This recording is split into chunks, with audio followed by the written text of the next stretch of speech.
All right, we have a quorum, so if I could get a motion to open the meeting. So moved. Second.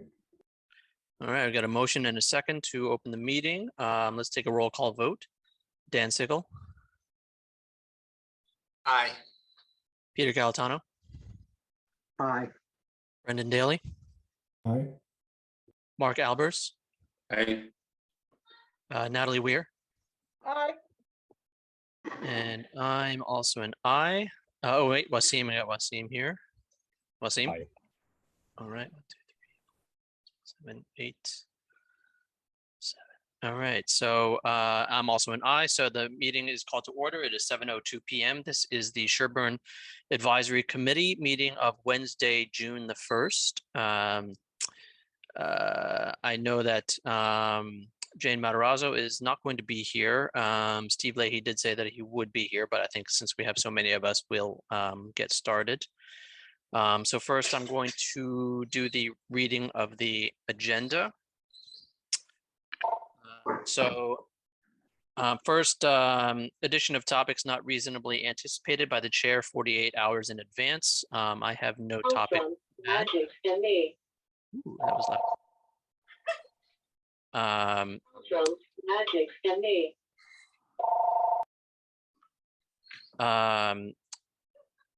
I have no topics to add. Did anybody else have anything that they wanted to add to the agenda? All right, seeing none, then liaison reports, then the ARPA discussion, and then previous meeting minutes. And actually, I don't believe anybody circulated minutes from the last meeting. So if you were the person who did the meeting minutes last time, if you could get those sent around, that'd be great, and we'll do that next time. Also, would I be able to get a volunteer to take the minutes for tonight's meeting? So I will be leaving at 8:30. So if the meeting is going to finish by 8:30, I can take minutes. This one might go longer than that. I'll pick up after 8:30, Wasim. All right. Everybody talks clearly. I don't hear that well. That's why I never take them, because I'm going to have to be going, what? What? Well, I can also, Natalie, I can share the link for the meeting recording to you immediately as soon as I have it, which is usually good. Okay, either- then I can pick up some stuff, because I can't hear half the time. So, I can't hear well enough to write down. Okay, I'll do it at, Wasim, you start it, and I'll pick it up when you leave. Sounds good. So I'll send you my notes. Okay. Or Great. I'll just do it on a piece of paper, we'll merge them later. Steve, yes. does capital budget need to call a meeting too with Corey and me here? Well, I guess it depends. Are you guys posted for tonight? You are. Okay, yes, then please go ahead and call your meeting to order. Corey, do you want to do that? All right. This is a capital budget committee meeting for Wednesday, June 1st.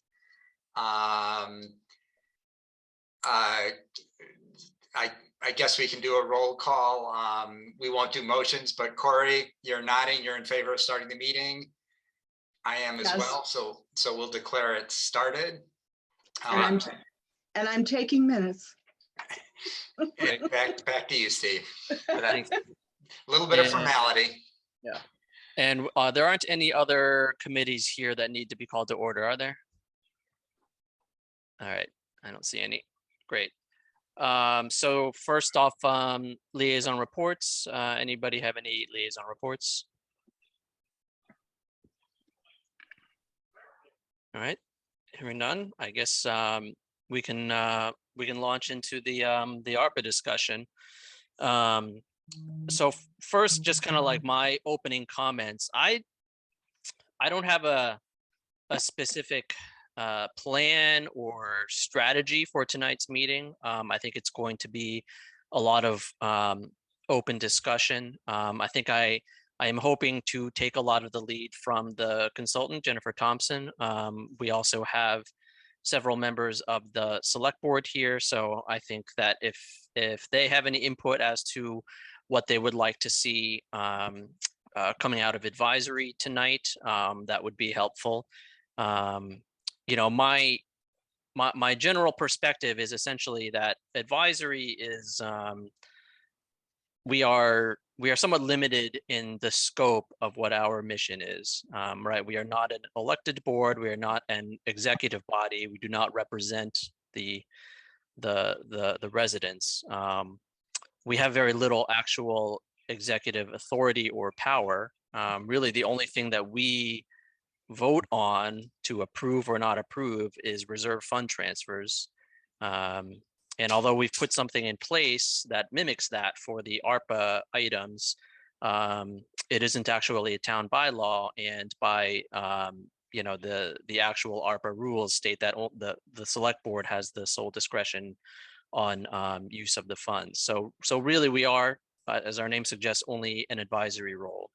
And our primary mission as advisory is to be stewards of the town's tax rate, and to basically try to ensure that the town's fiscal policies and strategies are sound.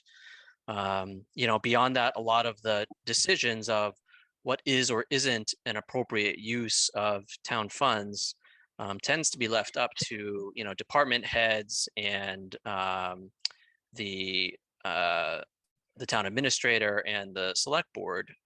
And our job is basically to look over the plan that they have for the funds and just make sure that it seems to be appropriate. This ARPA thing is not anything that we have seen before. So we are going to be making it up a little bit as we go along. And I am open to any guidance from, of course, advisory members, but anybody else at this meeting as to how best to approach it. But with that, before we launch into a deep philosophical discussion, I would like to give the floor to Jennifer Thompson, and you should be able to share your screen if you would like. Great. And please take it away. Well, thank you so much, and thanks for having me. So for those of you that don't know me, because I have been at a few meetings already in Sherborn, but my name is Jennifer Thompson. I work for a company called Capital Strategic Solutions. We're a local Massachusetts company out of Marlborough, and we're made up of all former municipal employees that now work in the consulting field. I won't bore you with the details of my background, but just to give you a few highlights so you know that I'm at least qualified to do what I've been asked to do. So I'm a former town manager and a former CFO.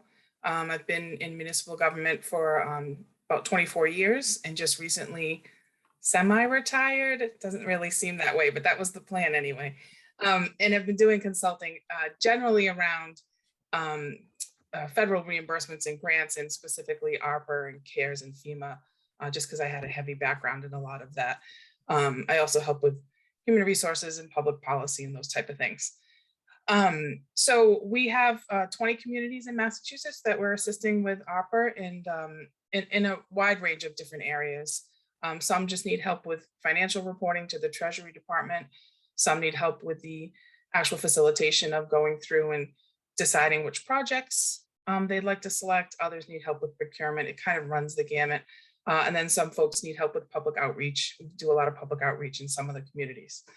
So that's the shorter version of me and the company.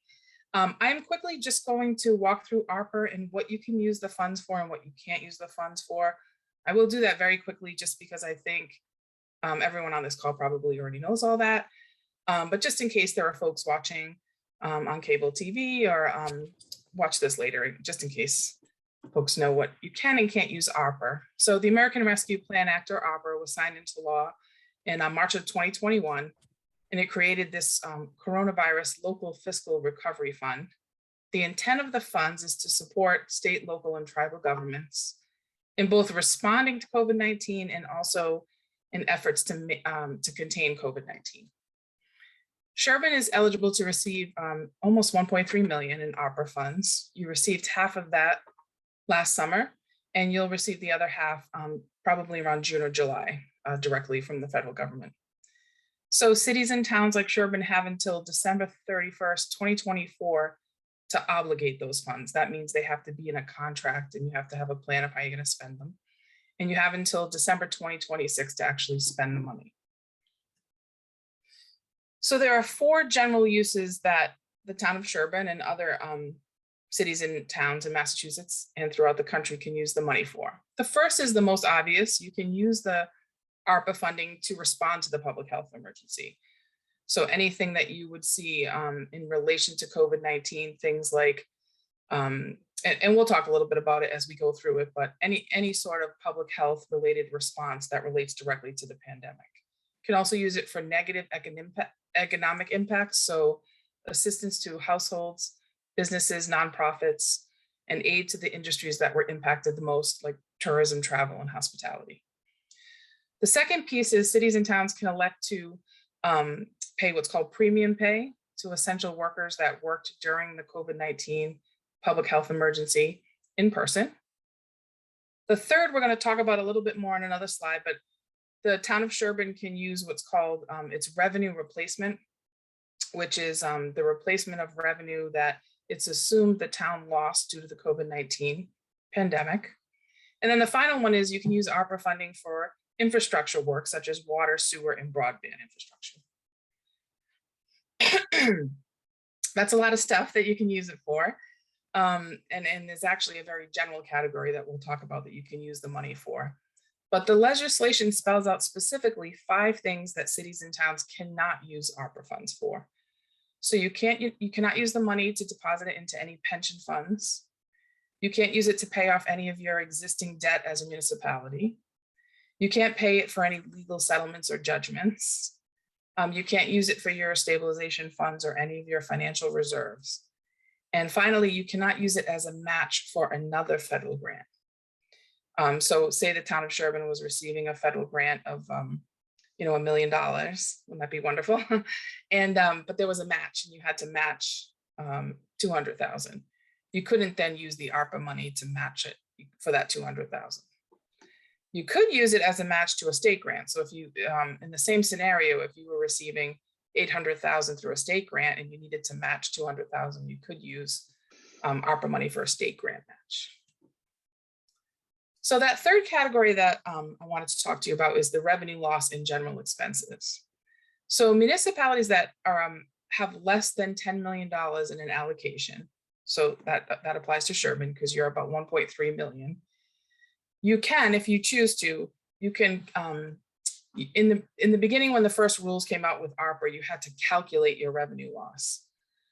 So Treasury changed that when they issued the final rule, and it allows municipalities to assume a revenue loss up to $10 million without doing any sort of calculation. That doesn't mean that you get to claim 10 million, but you get to claim up to 10 million, but not above your full allotment. So Sherborn, for example, if you chose to, you could use your full allotment of just under 1.3 million in that revenue loss in general expense category. Why that's important is that category gives you the most flexibility. So that category allows you to fund things in the town that you would normally fund through your operating budget or your general government budget. So any service that is traditionally funded by government, except for those 5 things that I just highlighted, can be used in this category. So that does give you a lot of flexibility. It also probably makes your decisions a lot harder because you have a lot more options, but that's not necessarily a bad thing. You know, we always say, you'll see in this last bullet, and I'm sure I don't need to speak too much to this, to advisory, because I'm sure you're well aware that this is one-time funding. So we do always caution that when you think about the money and what you're going to use it for, just remember that it is one-time revenue. It's not reoccurring. So if you choose to fund something, you want to be cautious of how you will fund it after the ARPA funding is no longer there. So out of that almost 1.3 million, Sherborn has approved some projects already. So they all require a vote of the select board, as you mentioned, Sherborn has approved so far the Woodland Leland Water Project, some public health support, the COA community assessment, additional support to public health. Those are broken out because it was 2 different timeframes and 2 different votes. GIS inventory and septic, AED replacements, defibrillator replacements, and then the rapid antigen tests. So those amounts are the amounts that were voted by the select board for those particular opera projects. Those total $284,978. And that leaves you with just over $1 million that's still remaining to be allocated for opera projects.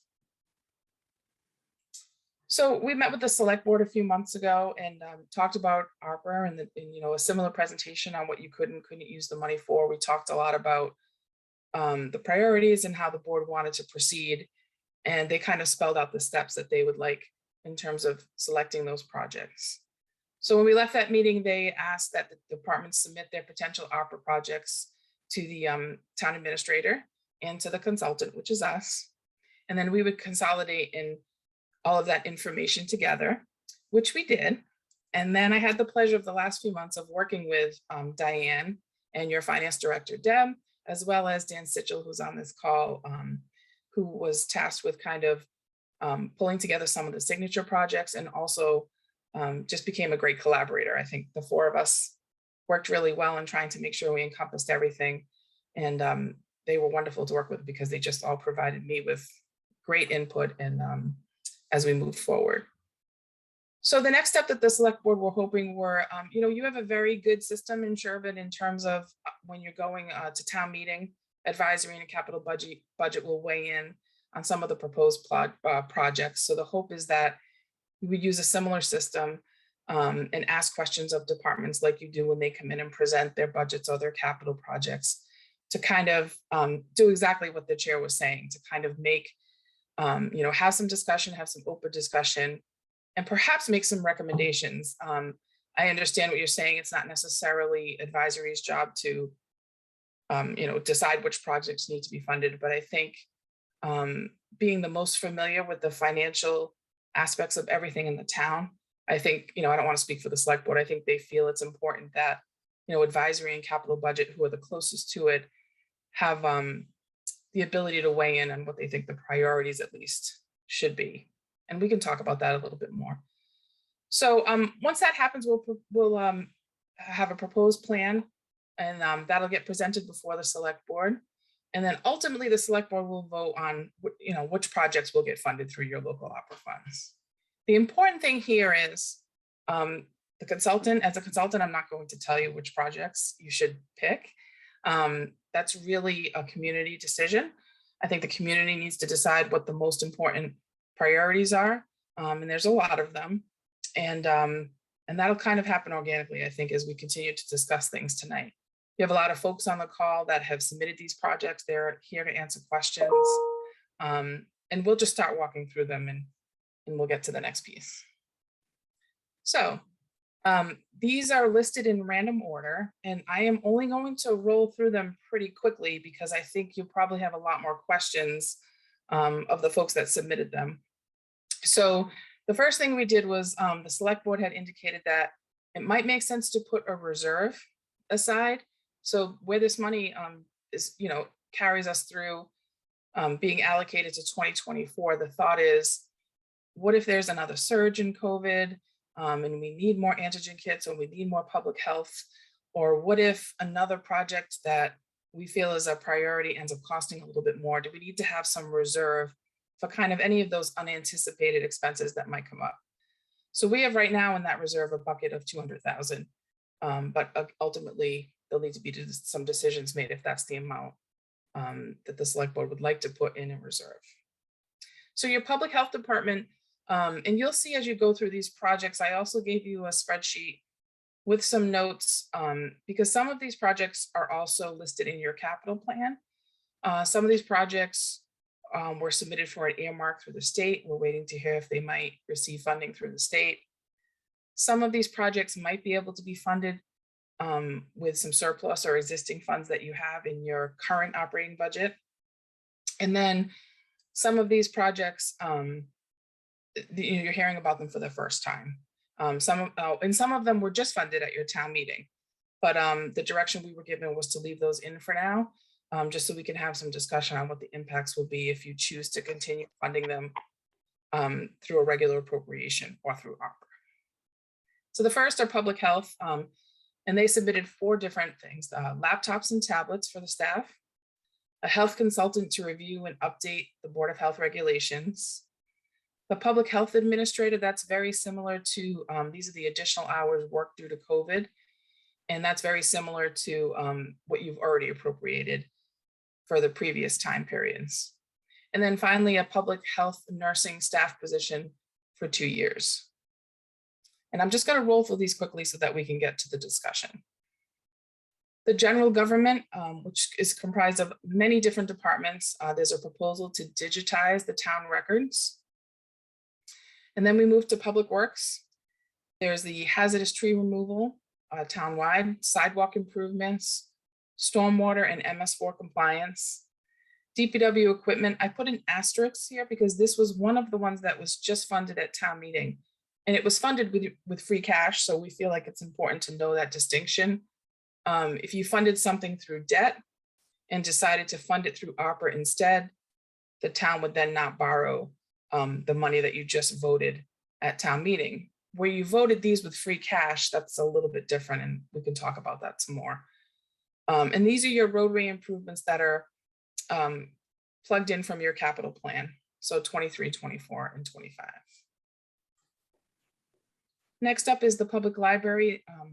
Submitted a project request for some landscaping improvements. The Recreation Commission submitted a project for irrigation of the Laurel Fields. Public Safety, Police, and Fire together submitted a project for the public safety drone. The fire department, again, you have your SCBA breathing apparatus that was just funded at town meeting through free cash. Also in the capital budget is the officer in charge response vehicle and the replacement of engine 3. And on the police side, we put in your cruisers, your body cameras, and everything that's programmed out in your capital plan related to police. Again, following the capital plan, Sherborn School Committee has in there the Pine Hill School improvements. You have coming up the Pine Hill roof covering, EMS upgrades and replacements, as well as a tractor. Those are all from your capital budget. Water and Sewer has submitted feasibility tests for the town center. I think you received some background of that in your packet. Farm Pond Advisory has submitted the watershed plan for Farm Pond, which also might get funded through an earmark. That looks to be traveling, it was just recently approved by the Senate, so that seems to be making headway at the state, which is great news. They also submitted replacement of the main stair system and improvements to stormwater. And then the Town Forest Committee submitted projects for tree work as well as gravel work on the fire roads. And then we come to those signature projects that we talked about. You know, when we discussed ARPA, we talked about how this is a one-time generational funding of money, and whether or not the town of Sherborn should think about maybe not only funding existing capital, but whether or not there are these signature projects that you may have always wanted to do but haven't been able to do because you didn't have the funding. So 2 things were submitted. One was an upgrade to the town website to make it more accessible. And the second was the town campus transformation, which you received a packet with a lot of information in detail on that as well. The next one was the elder housing window replacement. I believe that was just funded at town meeting as well. Select Board, the gate and fence replacement and the engineering at Maple and Washington, those were both funded through free cash at your town meeting. And then the regular town building improvements that are in your capital budget for 23, 24, and 25. The other thing we had was a resident who requested paving of Rockwood Street and flooding concerns. He had submitted an estimate of $1 million, but I don't think that's a true estimate in terms of, I don't think, you know, I don't think a paving estimate has been done on that. That was originally, I think, submitted for town meeting as well, and then maybe pulled, but an ARPA request was also put in for that. The other projects are the intersection improvements at Maple and Washington. I know that the town is seeking other funding for that project, but it's in there in case some of that other funding does not come to fruition. And then finally, it did include the regional schools capital requests. You'll see that in the spreadsheet that I gave you.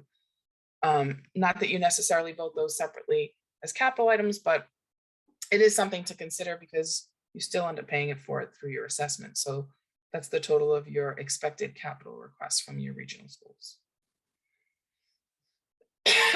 So that brings us to the end of the projects. Like I said, there's certainly a lot more detail in the spreadsheet that you received, as well as in some of the background.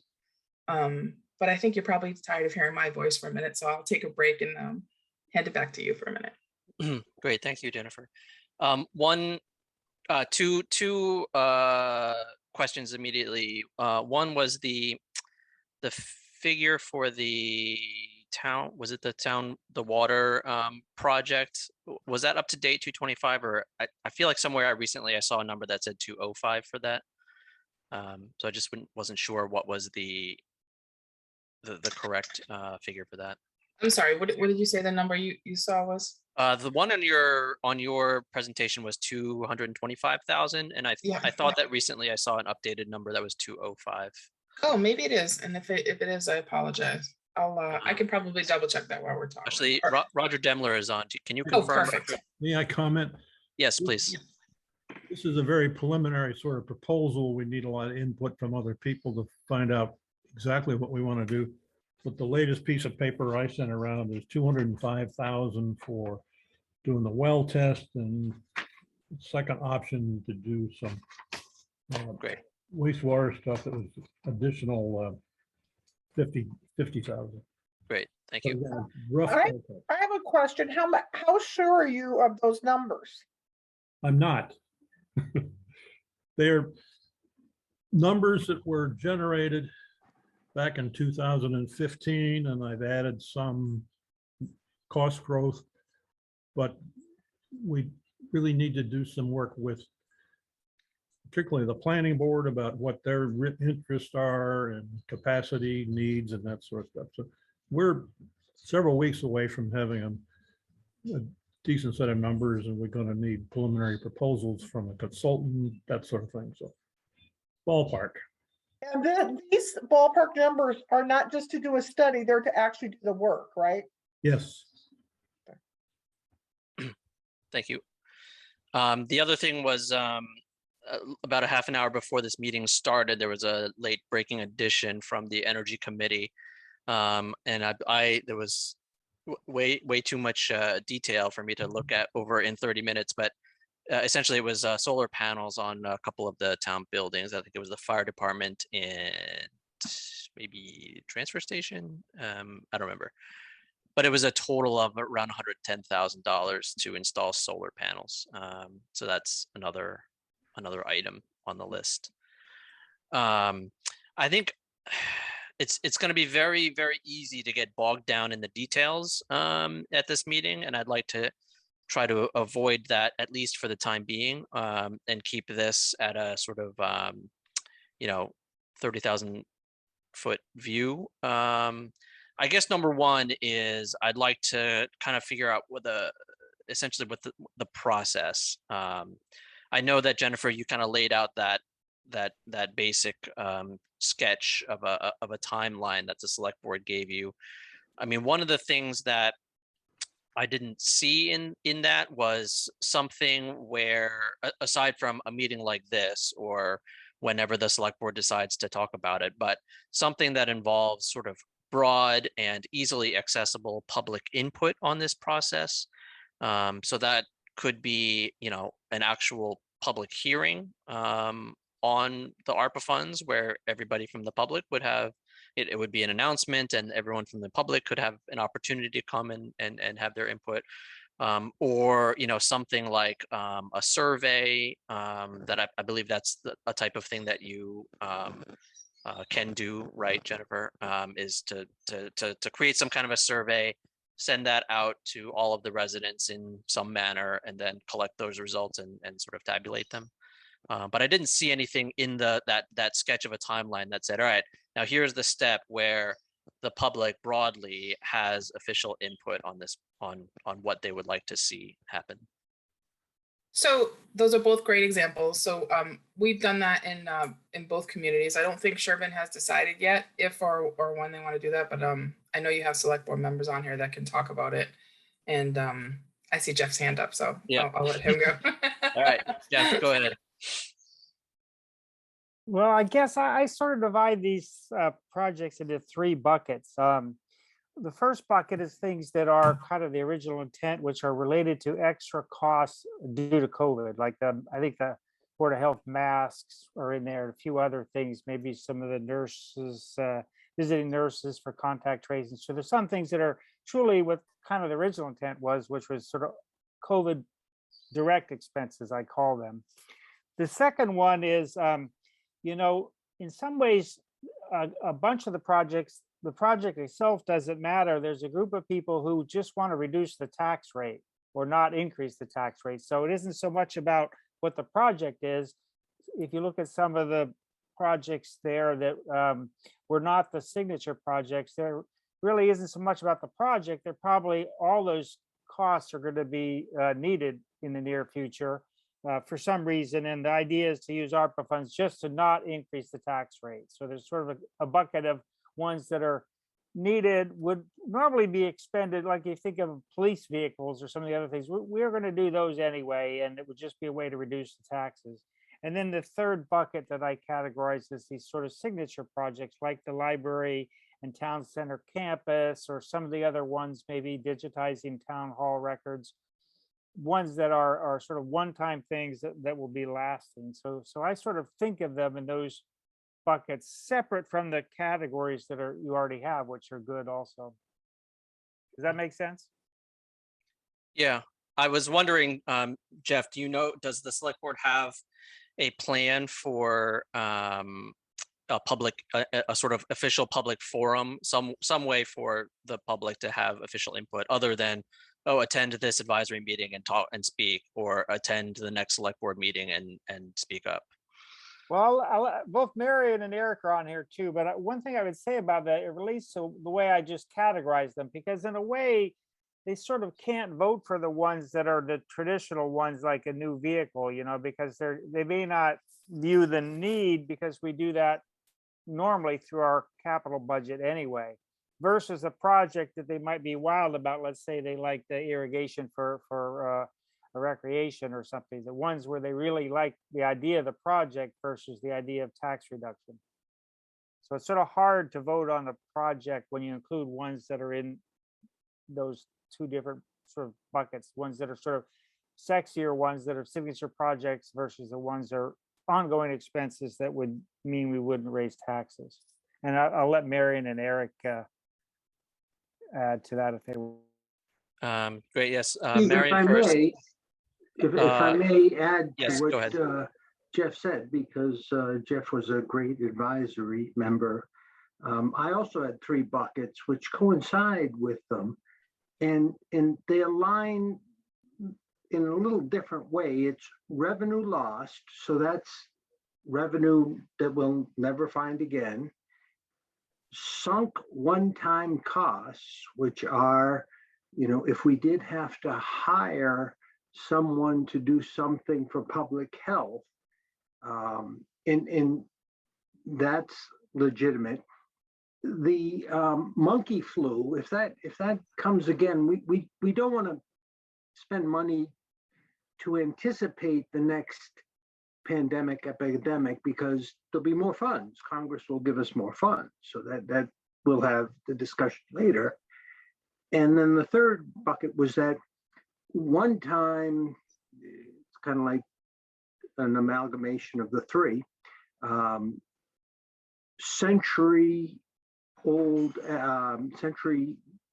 periodic episode where we incurred costs that we can offset so that the budget remains the budget trend. Remembering our budget trends in advisory remains pretty consistent year to year without the hiccup of COVID.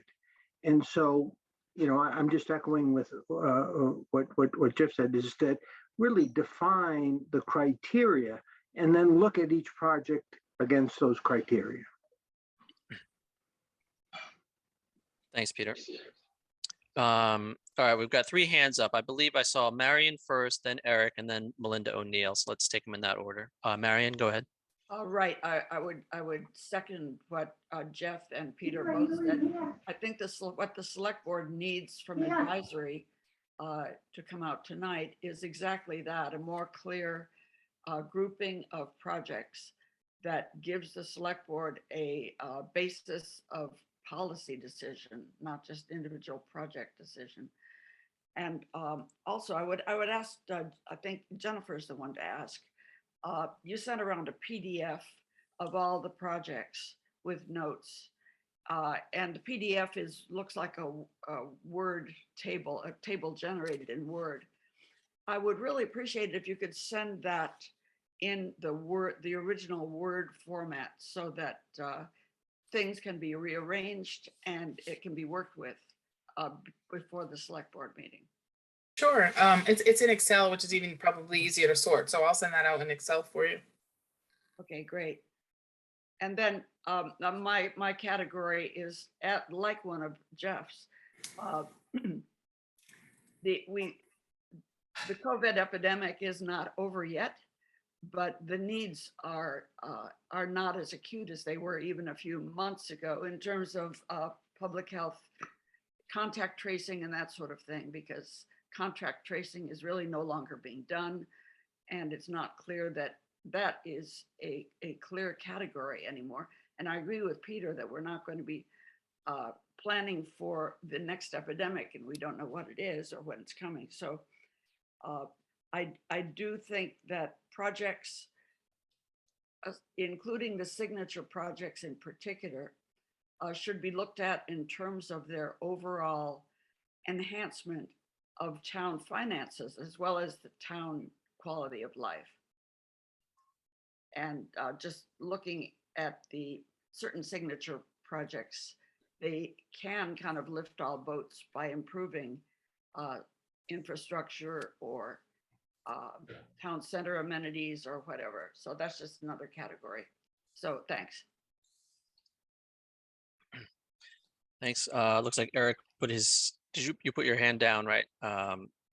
So Melinda O'Neill, you're up.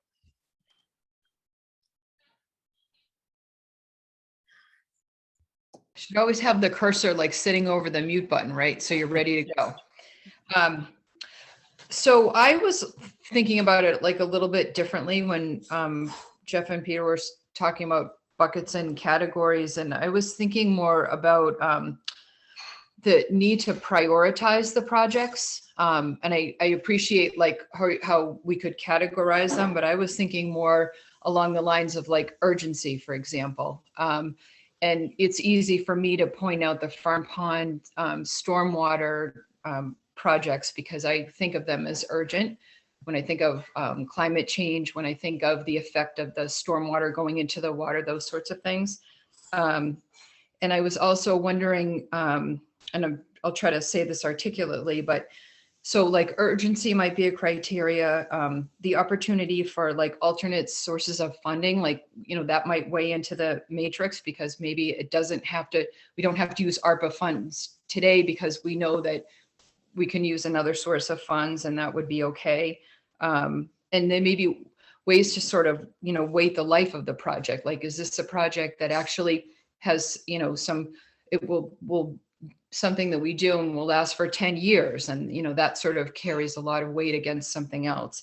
And so that all rolls into my question, which I suppose really is for you, Jen, is, you know, do you and your organization, you know, do you have templates that you use when you do these projects with towns and to help them sort of create that prioritization? Because my other sort of fear, if I could use that word, is if we open this up to the all residents, and we should, of course, to get their input. If we don't have it sort of organized and present some sort of priority and some sort of like guidance, then I think we'll run into trouble. And it will just take us so long to get through this process. Yeah, so we do. So we have a lot of cities and towns that are using matrices, just like you described. So, and they're a little unique to each town, just because each town and city has different priorities. But some of the ones that you mentioned, so some are, a lot of times it'll be like, there'll be check boxes and there'll be, I would say between 5 and 10 different things. So, one of them is, was it something you were planning on doing? Is it in your capital plan or is it in your master plan? Is it COVID related? Is there a direct correlation with the pandemic or impacts of the pandemic? Does it benefit just one segment of the population, or does it benefit the town as a whole? Is a big one that we get. Does it end up saving the town money? Does it create revenue for the town? These are just examples. You can pick and choose whichever ones you want. Like I said, it's a little bit different, but these are just the ones that we've used in some other communities. Another big one is there a reoccurring cost that you're going to have to carry after 2026? So, some of the obvious ones that we've already kind of talked about, some cities and towns do like to see those in a matrix, and they do not necessarily numerical scoring, but they kind of weigh their decisions based on that matrix. What I have seen work well is so we do both the public outreach sessions and the surveys. We just did a good one in Grafton, which I can send along to folks if they want to see it. But they did not put the survey out, like you said, until they kind of had an idea of some of the projects that they wanted to propose, or at least the general categories. And then what they did was they put the categories out and said, I think there might have been maybe 10 or 12. And they said, what are the top 5 that you feel as a resident or business owner in the town of Grafton? What do you feel are the most important and should be used for ARPA funding? And then people had to select, their top 5. We have some that do top 3. We have some that do ranking. It really depends on what the community wants. But I agree with you. I think you want that, if you are going to do any sort of a survey or a public meeting, you want to flush that out a little bit before you do. Great, thank you. And I want to say, Melinda, that I think that I basically actually agree with your approach to this. And, I can understand why the select board had the thought process of having the 3 buckets, and that does make sense. But from my perspective, as the chair of advisory, again, like I said at the beginning, our job is to be stewards of the tax rate. And so what I would tend to do is kind of look forward, look at this list and project out and say, okay, which of these items seem to be relatively inevitable? Like it's not a sort of elective thing, or it's not a luxury to have. This is something that is almost definitely going to be necessary, and for which we do not currently have a plan for funding. That is to say, it isn't in the current capital improvement plan. It isn't submitted for a state earmark. It isn't submitted for state ARPA funding. And so essentially, the point being that if something already is in the capital plan, then that means ideally that the treasurer has it on her radar, and there is some strategy going forward in terms of trying to figure out what the town's debt service is going to look like in the coming years. If there's a state earmark, the select board hopefully would have some decent idea of which of those items are more or less likely to get funded with either state funds or state ARPA funds. And then you have the items that are relatively urgent and are probably going to happen, and for which the town has no plan. To me, those are the items that should be at the top of the ARPA list, because if we know pretty certainly that within the next 5 years, the town is going to have to find some way to pay for said project, and it's not ARPA money, then that means it's probably going to be free cash, or it's going to be borrowing, and it's going to cause the tax rate to go up. And so to me, the wisest use of the ARPA money is to identify these items that are crucial, ideally have broad impact, and have relatively high numbers attached to them that we would basically handle with the ARPA funds. And looking at this list, I feel like when you look at those items that would seem to fit into that category. I see the digitization of the town records at $350,000. I see the water feasibility testing for town center at $205,000. I see the farm pond stormwater improvements at $110,000. So I would probably eliminate the $50,000 one from the list because of the fact that it's pretty likely to be funded by the state. But that already brings us to $650,000. And if we factor in the $200,000 reserve, that's $850,000. That, I mean, it leaves you very little money for anything else. And it may be that that's not what the select board would like to do, but I think, me speaking as an advisory member, to me, that is the most sort of fiscally prudent use of this money, is to identify things that probably need to happen, probably will happen, and that we have got no plan for. That to me, that's what ARPA funding should be used for. But Steve, what were those three that you just mentioned? So it was the digitizing of town records for $350,000, and then the water and wastewater feasibility testing for town center for $205,000, or I guess that's a bit of a soft number. And then the farm pond replace stair system, improve stormwater conditions for $110,000. And I think I would want to get more information from each of the people who hopefully is here and can speak to those projects. But when I look at this master list, those are the ones that pop out to me as, okay, these are relatively big ticket items, that is to say 6 figures. There's no other source of funding. It's not on a capital plan. And they sound like things that are probably pretty important and or have pretty broad, impact. I mean, digitizing town records, that probably impacts literally every single resident of the town. With the water testing, there is the DEP recently did some targeted water testing of wells in town center for PFAS, and many of them are very close to the threshold above which I think there's going to be some mitigation that's required. It's that whole town center water thing. It's unfortunate that it is a political issue rather than a public health and safety issue. It's frustrating to me that it has become a political issue and it really shouldn't be. But it feels like an inevitability to me. But it's something for the select board to discuss, because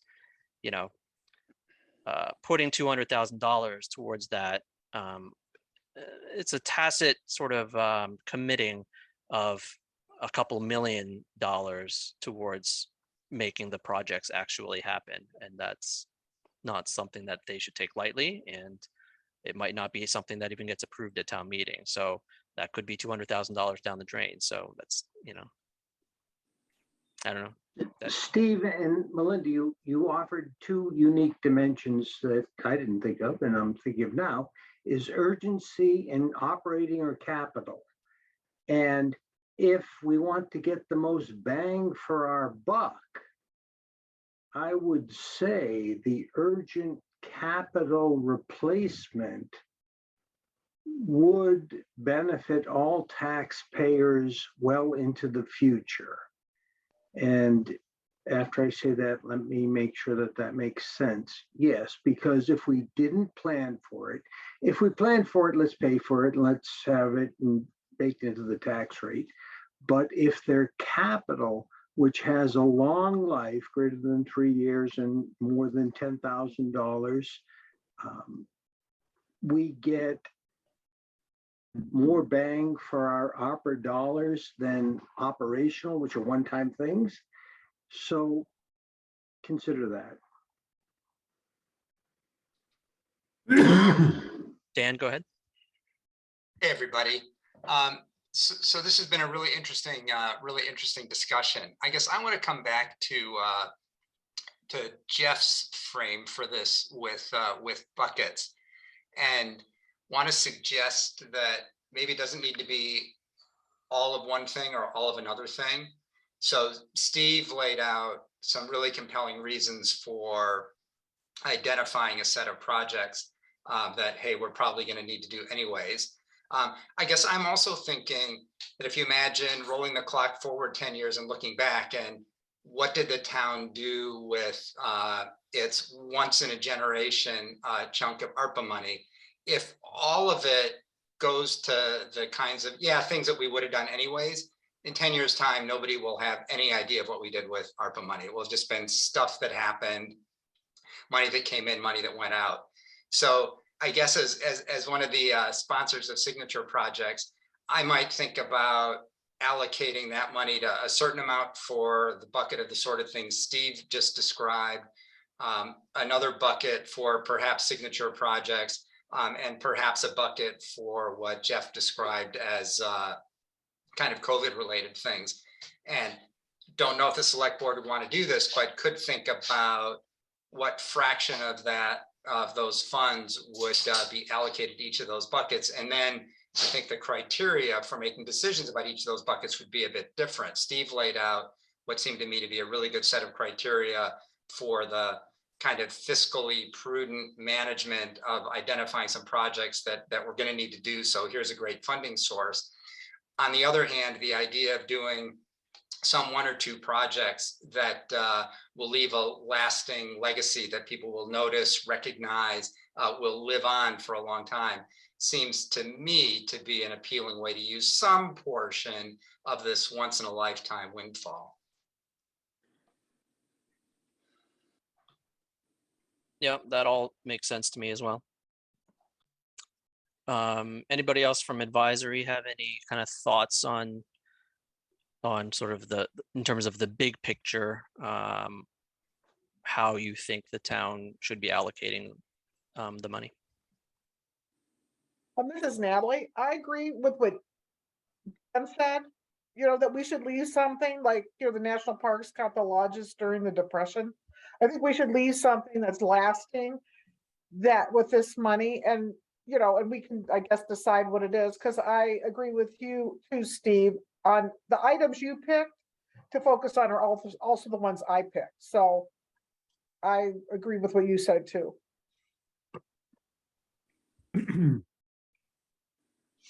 Great, thanks. Steve Leahy. Thanks. I would just add that in a way, I feel like specifically, I know we're not talking about individual projects here, but when Dan mentioned to something that would truly leave a legacy, it does seem to me that digitizing town records here would leave a legacy. It's not a statue anyone's going to see on a day-to-day basis, but in an ongoing manner, it's something that would affect all citizens, ideally benefit all citizens for a heck of a long time to come.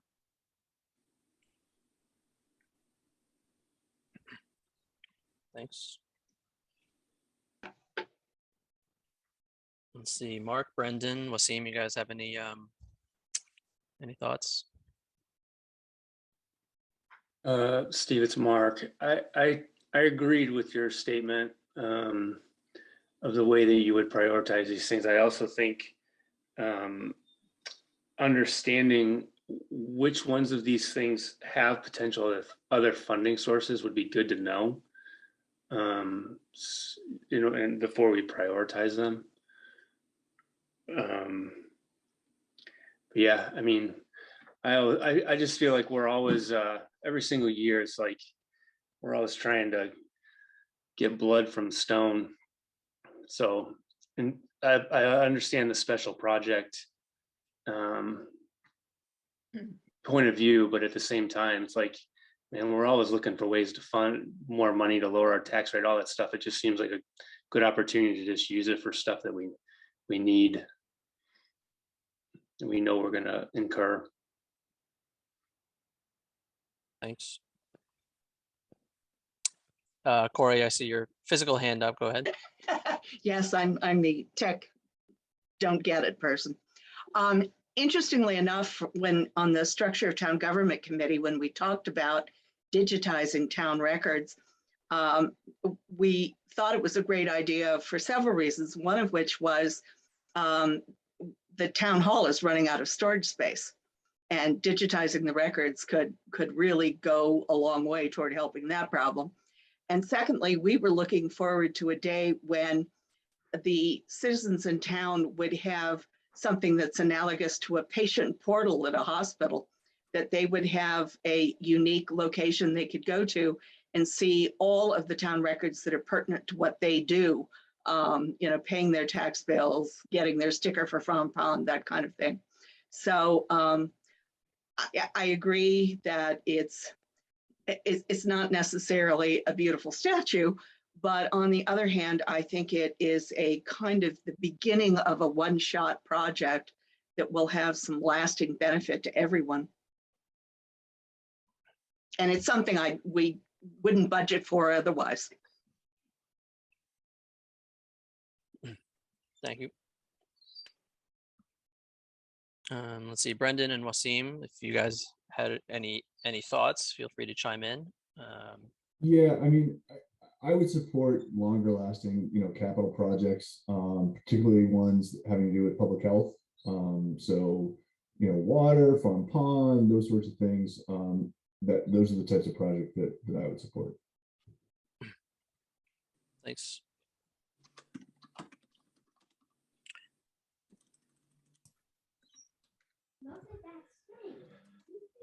Wasim, go ahead if you had any.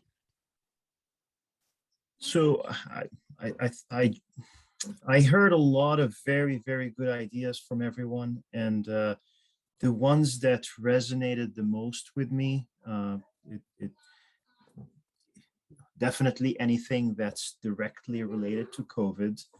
And this goes back to the comment Peter mentioned about, we don't want, when we're doing the budget year to year, to have these big discrepancies. It just really messes up the budgeting process. So anything that is directly related to COVID, having that cleanly be paid by ARPA fund, that seems, a no-brainer from a budgeting perspective. The other category, anything that we need to pay for anyway, I am more in favor of having that be paid for the normal ways. So whether it's capital or whether it's operating. So again, not skewing the budgets year to year. So the signature projects seem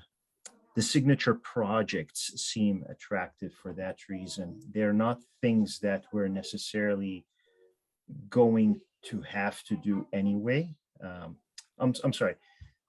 I'm mixing a couple of things here, so please bear with me. I don't mean signature project in the sense that, oh, they're just optional and no urgency. That's not what I mean. But I mean they're projects that we probably want them done, but they're not projects that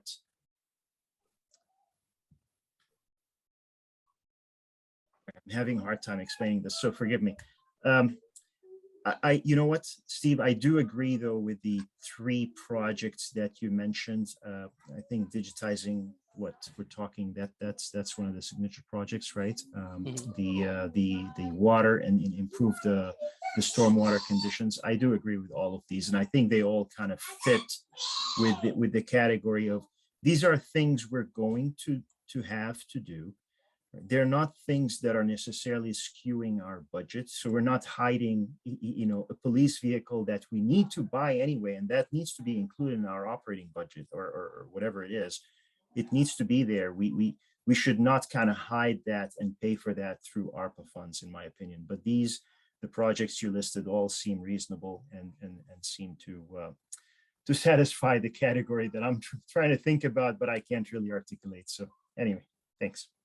Great, thanks. So it seems like most of advisory seems kind of generally in agreement with the approach of the buckets, with the buckets kind of being the ARPA reserve, some bucket for sort of necessary but unsexy capital projects that are coming up and aren't already on the plan, and then something for so-called signature projects, which presumably are maybe not strictly necessary infrastructure or public health, public safety improvements, but would leave a lasting legacy. Dan, you've got your hand up. Go ahead.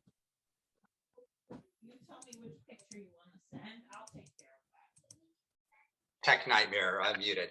Steve, I was just going to follow on to what you said on the signature projects. And as I think has kind of come up in the conversation here, a number of these are things that we wouldn't say are urgent the way some of the Steve projects that you highlighted maybe are urgent, but many of them are things that were in the master plan. So they are things that during that process with careful thought and consideration, putting together the master plan, were elements that the people putting that plan together thought would be ways to make Sherborn a more attractive, more appealing place to live. And that isn't a typical normal way to fund those for all the obvious reasons. But perhaps ARPA funding is an opportunity to tick off some one or two of those items that were kind of high priorities in the master plan. Yeah, that's a good point. I do think that it would be important to try to tie these signature projects into the master plan, just so that we can show that this is part of a broader strategy. I have there's sort of two things that I have that I want to discuss. I'm not sure which order to do them in. So but Steve, may yes, I, go ahead, sorry, Wasim. before we start a new topic, quick question is, did I see something about a reserve, 200,000 Yes. reserve for anticipated? Is that a legal use of ARPA funds? I mean, my impression from the not allowed uses is essentially everything that has to do with savings, and I believe here that is it's the just reserve item. I believe it's just voluntarily choosing not to spend 200,000 of the ARPA funds up front, in case something actually related to COVID pops up in the next, well, I guess probably about 18 months or so. And, whatever is in the balance of that excess 200,000, we could then put towards some smaller projects sometime before the end of calendar 2024. So it isn't actually setting up an official town reserve fund. It's just simply saying, all right, we have about $1 million right now that we could use. Okay, let's set aside 200,000 of that, and then we'll spend 800,000 on other things, just in case we need 200,000 for COVID related things later. Got it. Okay, thank you for explaining that. Yes, Marion, go ahead. And you are muted right now, Marion. Sorry, when will I ever learn? I do question the reserve fund also because, for a couple of reasons. One is we, of course, don't know what's coming down the road with COVID, but we know a lot better than we did 2 years ago. And I would sort of hate to see one of the projects that are of high urgency or high urgency plus signature. There's a lot of overlap there. High urgency, but completely unfunded and no plans to fund, such as the Town Center water project, where we know one day, talk about not knowing the future, that's a classic example of a situation that could become an emergency, very, very quickly. And we don't know when or if that's going to happen, but it seems that it is going to happen sooner or later. And from a public health point of view, I would hate to see a project like that. If you decide that that's a good project, if we decide it's a good project, I would hate to see that one cut off at the knees by an undefined reserve fund. That's all. Thanks. Michael? You're muted, Michael. Sorry about that. Michael Lesser, 54 Forest Street. I guess I'm not, I like the buckets idea that you've been talking about, and a lot of you overlap, obviously, in what you're saying. I'll start with a general point of what I'm not a big fan of the signature project, which I think I've said before, and I know it's in contrast to many. I feel like what it almost highlights is maybe that we should, for another time, think about what we call capital budgeting. To the extent that these projects, like digitizing or others that people feel like will never happen, it almost, since that has a lot of benefits, even from sustainability, just less paper, that maybe some of these kind of projects don't get into our standard approach. Maybe I might be ignorant of the capital budgeting process, but that whether I still feel like the projects that we pick should be part of a capital budgeting process. And the idea that there's something signature that we would spend this on that wouldn't be part of our normal process is where I differ maybe than some, but it just makes me think that some of these other projects, like whether it's Farm Pond or some water testing or some digitizing, should be a regular part of our capital budgeting process, so that they're not left behind and left to this kind of chancy funding just because we have ARPA money. So I think that's an issue for another time then, that these projects get factored in. And I think in terms of a process going forward that you started that talking about is, even though there might be differences of opinions about what buckets people want to see the money in, I like the idea of whether the survey that was talked about does get people's inputs about buckets, so that you do get more structured public input. And Jennifer listed a lot of interesting matrix sort of metrics that, and one can give examples of the projects in each of those without necessarily pinning down which projects would be funded if you pick this category, but just to get input from people about this kind of how much you want to use it to fund projects that are not going to get funded elsewhere, capital projects not get funded elsewhere, whether it's a police cruiser or digitizing. And then the select board can factor that in, just to see what people have as a sort of a category between the buckets, and their favorite and how they want to see the money spent, how much it's reducing taxes versus doing something out of the ordinary. I'll stop there. Thanks.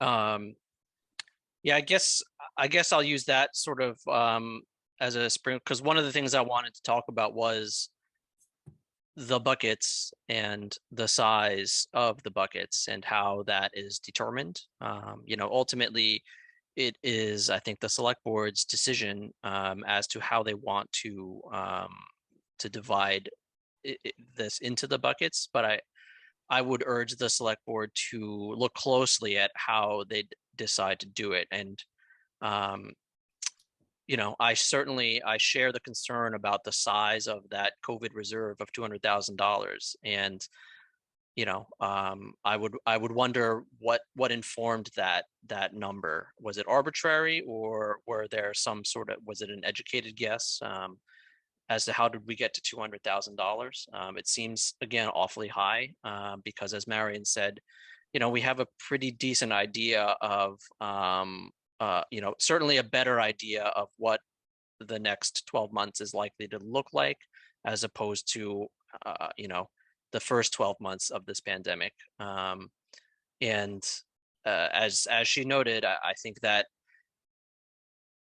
having as small a number as the select board is comfortable with there would probably be wise, so that we can more strategically allocate the remainder of the funds. And then again, it's like the question with the other buckets of the capital, sort of urgent capital items, which, may or may not, ideally do not have other sources of funding already planned, or, are in the capital improvement plan. me personally, speaking as an advisory, and I should say that as an advisory member, I probably have a different opinion than I would as just a private citizen. But as an advisory member, I feel like that should constitute by far the largest bucket is, these items that seem relatively inevitable and for which we do not have a plan for paying. Because if they're inevitable, ultimately the town's going to have to pay for them somehow. And if we don't use ARPA money, it's going to be taxed. So the tax rate's going to go up if we, spend $350,000 to digitize the town records. And that seems inevitable to me. Maybe it doesn't have to happen in the next 12 months, but we're not going to keep everything as paper records forever, right? Eventually, it's all going to get digitized. It's going to happen. So it's inevitable. So that would be my thought as to, by far the biggest bucket should be, the semi-urgent capital items. The reserve should be probably quite small, and then the sort of somewhat elective signature projects, could be a small to moderate size bucket. Jeff, go ahead. Yeah, I was just going to add, remember that, we're not always good about estimating the cost of projects. So some of the 200,000 could cover projects we're approving this year that cost more than we anticipated. So it's not only for new projects. That's true. That's a good point. And Steve, I had that question about the digitization. Is that a one-time cost, or is there a one-time cost and then a annual operating cost to do that? I would assume there's got to be an annual operating cost associated with that. But I don't know if somebody else who is in the meeting right now has specific. It's going to require further analysis, but there's operating cost savings, obviously, also in terms of efficiency and other things. So we would have to look at the operating and capital costs associated with it. I don't think it's been thoroughly studied what it would take either, but I don't know for sure. We have relocated within town hall. We're relocating all of the land, most of the records, a large number of the records in town hall are the land use records, which includes 4 or 5 departments. They've been relocated down to the former space where the museum used to be. And there's actually a storage room in the back of that space, which is going to have a rolling file system that will make it much more efficient. But we're also trying, it turns out that each department keeps the same, whether it's, whatever the project was, the Fields of Sherborn, every department has their records from that. So we have a ton of, even if you got rid of just the duplicate paper records, we would be better off if we weren't digitized, because each department kept the same report related to my example of Fields of Sherborn, whether it was the planning board or the board of health or the zoning board of appeals. They all have the same copy of the same report too. So one idea before we digitize is to instead of assembling the files by department, assemble them by property or by project, and then only have one copy of any given file for a project or a property. Thank you, Jeff. Sean? I'm sorry. Oh, well, Sean's got his hand up, so I'm gonna give Sean the floor. I was just gonna throw out a different term. Welcome to 2022. There won't really ever be a reduction in costs. It'll be a reduction in the increase of operational costs. Obviously, there's an IT expense to storing all that data, but every department will have some efficiencies that'll be gained. You won't see a reduction in any department budgets though, because this increase is coming. Always, right? Thanks. So if I'm hearing you right, John, the incremental cost of digitization, it exceeds the incremental cost of sticking them in a drawer and finding space for that drawer for the next 100 years. I think you twisted that 180 degrees on me. Then I misunderstood. What I'm saying is there's an incremental cost increase every year, right? So we're tripping over papers. So after we make the capital investment, there's obviously a savings in efficiency for every department that handles those records. Right. And you can't track the costs of the homeowners that are able to actually just access their records because there's no cost right now. No one can log on right now and see their records. So you can't even see that. But all the departments are going to gain efficiencies. But you can't really track that because every one of those departments is going to have an increase next year and every year after. So it's a decrease in the increase. It's 2022. We don't have decreases. Right. We're just, costs are skyrocketing. We're tripping over paperwork down there. So we're going to gain efficiency. We're going to gain space. We're going to make a one-time investment and then it'll shift over probably to the IT expenses.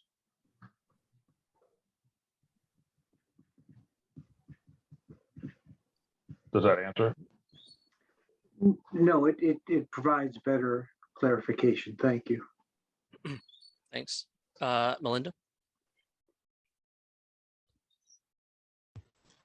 Hi. Can I go back to the idea of the prioritization matrix? And if we're sort of staying in this direction, that's totally fine. I think as an individual sitting and listening and thinking, all I keep thinking inside my own head is, how can we take the next step forward if we don't know what our prioritization is? You know what I mean? Like, so Steve, I appreciate advisory, like batting around, you know, sort of different projects and why one might be supported over another. But, and I know that you keep an eye on the money, but I feel like having that matrix from the select board is sort of like gives us the format for moving forward. And I feel like that as a committee member myself, I sit on a couple of committees and also as a resident. So I would want that information. So that would help me sort of, you know, move my project forward or think in bigger terms or be able to defend my project, you know, to the town, you know, offering more information, those sorts of things. It just feels like right now we're putting the cart before the horse if we're talking about individual projects because we don't know what the big picture plan is because it hasn't sort of been vetted out. And that sort of brings me back to, you know, when I was speaking earlier about just sort of like developing that criteria and so that we can all sort of focus in on that and structure how we want to prioritize our projects from there. Yeah, I mean, I think my approach, which I admit I am formulating on the fly during this meeting, is that I would like to try to kind of nail down the broader overarching picture of what the strategy should be. And I think we're pretty close to having that framework. And then at which point I was going to go through the list item by item, but, you know, not in super depth, but to get a general idea. And that's the reason why various people were invited to this meeting so that we could ask questions about individual projects. And then, you know, my thought is that advisory would probably ultimately sort of kind of recommend, you know, not moving forward with certain projects and then have a, you know, group of projects that we feel would be reasonable options for each of the sort of bucket categories. Perhaps not a precisely ranked order because again, I think that's getting into a greater amount of detail than advisory's job really is. I think the precise order, like you said, it is putting the cart before the horse, right? We need a lot more input from the town and from the select board to get an ordered list of 1, 2, 3, 4, 5. But I think that if advisory can essentially pare this large master list down into more reasonable chunks, that's going to be a lot easier for the select board to deal with. So I think we're on the precipice of moving on to that stage, and I just wanted to make sure that we're clear as to what the buckets are before we move into the individual projects. Jeff, go ahead. Well, I just want to make one final point, which you made earlier, but before we get too worked up about prioritizing, we had 1.2 million, we've already allocated around 300,000. If we put 200 in reserve, which I don't know the science behind that either, then we have $700,000 of money to spend. And I didn't total. Well, those Jennifer, three projects I picked, that's over $700,000. well, that's my right point is there. we don't want to get too carried away. If you look Yeah. at Jennifer's list, it probably totals $12 million or whatever. I Right. don't know what it totals, but so we have roughly, in the neighborhood of $700,000 of funding to Yeah. allocate. So we Well, have that's I don't think we need to go through a huge laundry list because we're probably going to pick, 3 to 6 projects or something Yeah. like that. Well, I'll let you know my, strategically invited various people to this meeting, and that is the people whose departments have projects that value, over into the 6 figures and are not in the capital plan.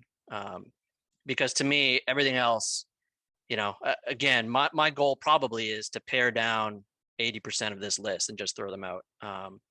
And I made a strategic bet as to which types of projects might still be in at the end of the night, and those are the people who are invited to this meeting. So that's why I don't think it's going to take a great long time, even though this list is long. I don't think it's going to take a great long time to get through it, to be honest with you. But before we get to that, the other question that I wanted to figure out is there's several things that are submitted for state earmark, and my question, and I don't know if this is answered that question that Jen, you can answer, or somebody from select board, but what is the timeline for us knowing whether or not things will get approved from state earmark? I did hear that most likely the $50,000 for the Farm Pond watershed plan is likely approved, although it does have to jump through a few more hoops. But does that suggest that none of the other things on this list that say submitted for state earmark were approved? Are they basically all off the table now? It depends. So I think that's the only one that we know for certain is moving forward at this point. And again, it still has to go through committee, and then the governor needs to, sign it. But the others, if you hear anything, if they get reconsidered, unless Jeff knows something that I don't think you'll know about those until the fall. I see. I guess one clarification to that, I believe that because Rebecca Roush submitted this project, David, I can't remember which one it was, I should know, but David Linsky also has already submitted a project. And I don't know, I can't remember which one it was, but it was in that range. And I think it might be one of the ones on this list, but I can't remember which one it was. Yeah. So Linsky has done one as well, or the same timing as Becca's. And I think, I'm so sorry. Typically, I don't think you hear until, by the time they get through the process, it's usually fall, right, Jeff, that you start to hear Yeah, about? I would have said the end of August, but yes, Yeah. exactly. And if something is being sort of submitted for state ARPA funds, is that also kind of lumped into the also submitted for state earmark category here? Because I know, for example, the $150,000 for trees, we pulled that from the town meeting because we were reasonably confident that state ARPA funds were going to end up, paying for that. But I guess the question becomes, okay, well, what is the timeline for us finding out whether that is true or not? Because again, that's one of those things where, okay, well, if the funding from the state falls through, it's not like we're just going to let all these trees fall down, right? So we're going to have to deal with it. so that it's in limbo, right? Because that would certainly fall into that, urgent, we're going to have to pay for it anyways, we don't have another plan to pay for it categories. But theoretically, right now the plan is state ARPA money. Yeah, and this is the state ARPA money. But no, we're talking about the state ARPA money. This is it. This or an earmark. Is that? I was under the impression that the state itself had its own sort of bucket of ARPA money that it could choose to spend that was independent of the ARPA money that has been given to towns. Is that wrong? No, this is the second bucket of ARPA money. You're right, though, that there is a state ARPA money. So the state in December allocated a bunch of money that they hadn't spent as well as surplus. So what they call state ARPA money. It's coming through all different departments. I haven't heard that trees, though, is one of those uses, but it could be. I mean, there's a lot of things that the state still could fund. We're waiting, I feel like with bated breath, because it's been since December, to find out, how they're going to allocate some of that money. I haven't heard trees specifically. It doesn't sound like Sean has either.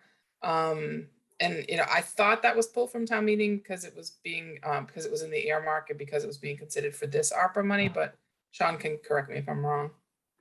No, that's exactly it. It was this ARPA request or an earmark. It's on a list of many earmark things we threw out there. And if an earmark were to come through, we'd pull back the ARPA just like we did with the Woodhaven water. See. But there's not another round of ARPA funding that Sherborn expects to get. This is the second round. All right then. All right. So I guess with that in mind, what I'd like to do then is, I think what I'll do is I'll share the screen with this master list so everybody can see what we were talking about.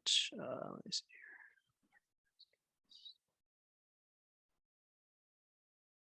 All right, can everybody see that and read it okay? I know it's a large list, so the text is small. Steve, can you make it a little bit bigger to help out with that small text, please? Yeah, let me see here. Thank you. Is this better? I can also zoom in. Let's see here. That's probably too much zoom. Actually, is this okay? This is.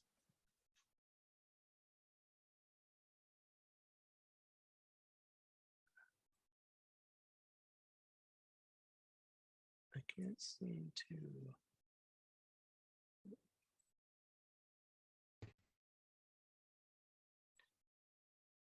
Is this okay, or is this still too small? Cannot read it on my screen. That's better. All right. All right. So the reserve, again, I feel like I have no control over that number because I have no basis on which to make that estimate. I would just ask that the select board poll the people who do have the knowledge to make an estimate and get a good sort of well-informed estimate as to what they think that the a reasonable amount for an actual COVID reserve is for the next 2 years, and just make that number as lean as reasonably possible. Looking at the public health requests, I almost feel like all of these public health requests should be eliminated. The first four, because one, they're small, and as noted in the notes, many of them might be funded through operating. I mean, certainly things like laptops and additional hours that might be funded through end of year transfers or through the operating budget. I mean, the public health nursing position, I mean, that's just like textbook, that category of be warned, try not to do this with your ARPA money, right? Like, we're not going to start a new position using ARPA money because that's obviously, unless they're planning on closing out that nursing position after 2 years. And to me, anything that involves, oh, let's hire a new employee, I mean, you've got to go through the personnel board, you got to go through the town administrator, and you have to go through the select board, and you've got to justify that position, and it should stand independent of the ARPA money. If we need another person, then we need another person, and you should justify it, and then we have to pay for it in the operating budget. So in my opinion, I think all of the public health items probably could reasonably be removed from the list. Does anyone else from advisory have an opinion on that? Steve, I would agree that most of these are either things that we need for the long term computers and that it would be based in the operational budget. And the other additional FTEs, like you mentioned, are hindsighted, saying that's what we needed if we have a pandemic in the future. And so I agree with you. Thanks. I'm going to keep the floor open for advisory members at the moment before I recognize Jeff and Michael. So any other advisory members have an opinion about the public health items? Steve, this is Dan Sickle. I just wanted to agree with what you said about these. I'm in the same place you are on these. Thanks. Same. Great. Same here. Thank you. All right, unless anyone from advisory has a counter opinion, I will open to Jeff and then Michael. Yeah, I mean, I don't think we need to go through all the detail of each one of these, but in terms of the Board of Health, they are small dollar amounts. However, the public health administrator hours and COVID hours were already paid for under the CARES Act in 2020. And so that just continued under, being we created in every department in town, we created a CARES Act budget or a COVID budget line item. So there are COVID budget line items in every department that were paid for in 2020 by the CARES Act, and it was assumed that we would do so going forward under ARPA. So that doesn't mean we have to. And then the second thing was on the public health nursing staff position. I get the point about not hiring anyone, but it's an outsourced position right now. We pay the DNA a monthly rate for their services. So it's just a question of whether it's worth insourcing or keeping it outsourced. So it's not a new budget item. I'm not sure what the annual budget is for the DNA consultant. Thanks. Yeah, I mean, either way, to me, that sounds like something that is more appropriately handled through the standard operating process, right? Agreed. And I see the point about the hours, but it's a small enough number that I'm like, strategically, we should be able to absorb that in the end of year transfers. I mean, I think our reserve fund is still certainly over $200,000, so I'd rather use that rather than have that all go to free cash and then take $20,000 out of our ARPA money, Michael, go ahead. Speaking as being a member of another regulatory board, I would say the second item is different from the way you've been portraying these items, even though it's a small amount. The idea of this sort of effort to do a special attempt to look at the regulations, which is something that's quite hard to do and very time consuming, that you might rethink about the fact that whether that's something that is of a different nature than the way you've been characterizing the other ones, and that it's sort of a one-time effort, and that it's an important thing to do and hard to get done. So I'd say the second one might still be something you consider. And then I just want to add, whereas you're about to go through this bottom-up approach, which I could sort of understand, I hope that you also do sort of a top-down in terms of your bigger buckets of whether you as advisory, rather than making verdicts on individual projects, might still do that higher level if you get to it of how much should be allocated to projects that don't have funding that are going to be needed to be done, and whether how much of the overall kitty of the 1 million, whether it should be only 100,000 for reserve and some amount of money for projects that don't have funding aligned for. I don't quite understand the difference that it's in the capital plan or not in the capital plan. So it's a lot of stuff in the capital plan doesn't have its funding picked. But I'd hope you'd make time to do that sort of top-down assessment of how much the money should go in different places, as well as this bottom-up thing that is, I don't know whether the advisory should be doing all the project picking, but I'll stop there. Yeah, I mean, I guess my goal was that what we spent the first hour of this meeting doing was kind of the top-down portion where we defined we define what the buckets are. I am hesitant to put a number value on each one because again, it's what do I have that is informing my decision as to how large each of those buckets is, right? I have, it would be arbitrary. Whereas I think what I'm planning on doing right now is going through, and if we can identify certain projects that are, okay, this is a reasonable project and it would fit into bucket number 2. Now, at the end of this process, we'll say, okay, well, we have $900,000 worth of projects that could fit into bucket number 2. And we have $300,000 worth of projects that could fit into bucket number 3. Well, now we have something resembling a ratio that we could use to divide that ARPA money up, you know, to decide, okay, well, then the buckets should be about, you know, 3 to 1, for example, you know, using I those would say numbers. that ratio doesn't have much basis. Using that as the basis is sort of just a creature of who happened to put in projects here. And you can find different things because then once you get to the $5 million of the schools, who knows how you could break out the individual project into your buckets. That's why I think, I'm not quite sure. I think that ratio approach is a good, is a substantial, something that I think is the way we would want to do it, versus people want to have a sense of how much do we want to possibly do things that would address the tax rate versus things we want to do that are maybe less likely to ever get done, or this signature thing.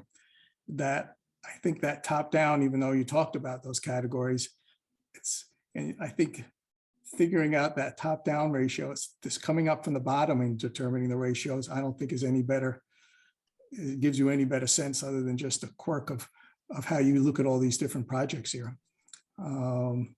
But I don't want to stop you from going through it all, but I'm not sure it's going to lead to something that's so well supported as a methodology. Marion, go ahead. Well, just speaking from the select board point of view, and Jeff, you can weigh in here too. It really would be useful to the select board to have some of these projects set aside on the basis of the kind of categories that you've talked about, those that don't fit into any category of the higher priority categories. I agree with Michael. I don't think it's particularly useful to make a ratio get a ratio out of tonight, or maybe ever. I mean, you know, the numbers of projects here aren't so large that a ratio would have any statistical significance. It would, I think we will look at the higher priority projects, decide on the priority buckets, you could say, and then, but eliminating some of these, which I think everyone would agree with for various reasons, would make our work at select board much easier.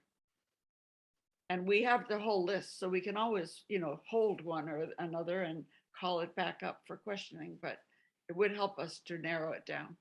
Sure. Yeah, I mean, I guess I don't, I guess I'll bring it back to the advisory committee as to how you guys feel about advice. I mean, well, I guess let me step back and ask. I know it's select board isn't in session, but you know, to get the opinion of the select board members, would you prefer that advisory make a recommendation as to what the size of the various buckets are, or is that, or not? Because again, I don't feel like I have a good basis. It would be arbitrary right now for me to decide what the size of those buckets are. Yeah, I agree. It would be arbitrary, and I'm not. Yeah, Steve, I don't think it's fair to put Marion and Jeff on the spot to like make a select board decision. It is in our purview to, like, as we have done, prioritize and then categorize each of these items. And then when they're in session, the select board, they have the power to agree, disagree, and go forth. I agree with Peter. All right. So then, Peter, are you saying that we should or should not define sizes of categories? No, we shouldn't. We don't have enough information or knowledge to really make that public decision. I think what we should advise on is whether things are urgent, operational, capitalized, and can we afford them? If these items were not opera funded but put into the budget, could we afford them? And if we couldn't afford them in the budget tax rate, then there's a benefit of having external funding fund them, whether they're operational capital, whether they're urgent or non-urgent. And so again, it's a multi variable decision, but that's the best we can do in advising, in my humble opinion. Yeah. All right, I agree. So with that, I think we'll continue going through the list and basically try to identify the projects that are, in fact, urgent, large enough to warrant ARPA funding, and beneficial to the town. Does that sound right? Yes. All right. So digitizing of town records. I believe we've talked about this one enough, and most people seem to be in favor of it, and that it should go into a category of, into that general category of relatively urgent, necessary, broad benefit to the town, and certainly large project for which we do not have. I guess it is also submitted for state earmark, but I mean, that's a tough limbo to be in, right? Because we don't really, that doesn't mean that that we're going to get other money for it. So, so to me, that goes into the category of put it in as a high priority option, I think, right?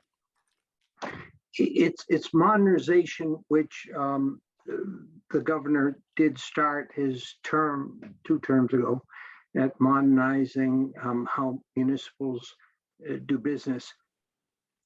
The only charge I would leave those on this call and those that share is that if there are other items that have never come up, because this has never come up, maybe episodically in the permit department, they had some software that could be used in other departments, and that was good, and they fought for it.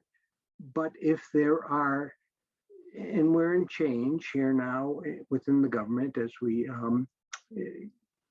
change and elect new people or appoint new people, but these should be coming up as operational items or capital items that are necessary to modernize Sherborn.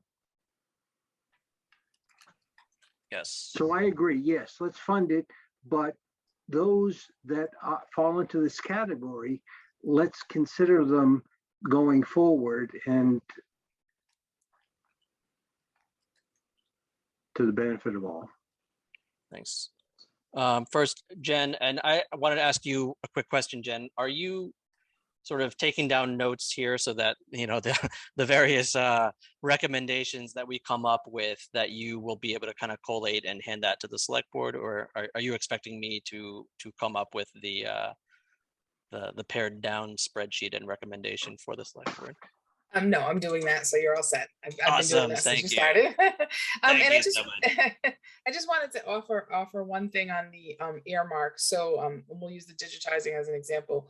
So say you decided that was a priority, and the select board agreed and decided to vote that as an ARPA project, and then in the fall, or we find out that we did receive an earmark for it. What you could do is the select board can reallocate that money. So they can reallocate it toward the earmark. We would remove it from ARPA, and then they can reallocate that $350,000 to another project. You could go back and revisit this list. So it's only a vote of the Board of Selectmen to kind of reallocate those ARPA funds. And we don't report until we only report annually. So we'll have to report again in April. So there's some room and some flexibility there. So if you make a decision that you want to move forward with a project, and then you end up getting alternate funding, we'll be able to move it out of ARPA and reallocate that ARPA money to something else. Great. Thank you for the clarification there. All right, so let's move on to Public Works. I believe, so the trees, certainly, I think my initial understanding of what was happening with the trees was incorrect. And so if there is a chance that the trees are going to be relying on Sherborn's ARPA money for funding, then obviously I think that needs to be also a high priority on the list. Because again, the trees are not going to wait for us to fall down. They're just going to do it when they feel like it. Any discussion from advisory about the 150,000 for trees? I think that goes into the probably urgent and inevitable need.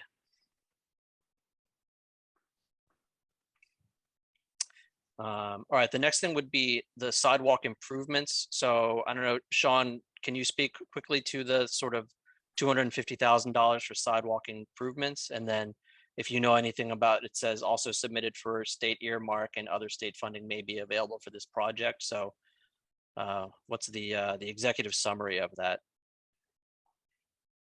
Can you hear me? Yep.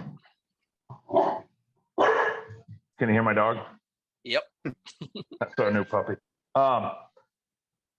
That encompasses downtown. If everyone remembers, we did one sidewalk on one side of downtown, but we haven't touched the other side. So for a long time, that's been slated, and it's been part of a couple of much larger state projects and never got done. So that was added in there. There's obviously several other state grants that we're trying to achieve, but some of those get timed with projects that come and go. If there was ever a housing project in downtown, that would be a good time to do that, but we're not sure when that'll ever happen.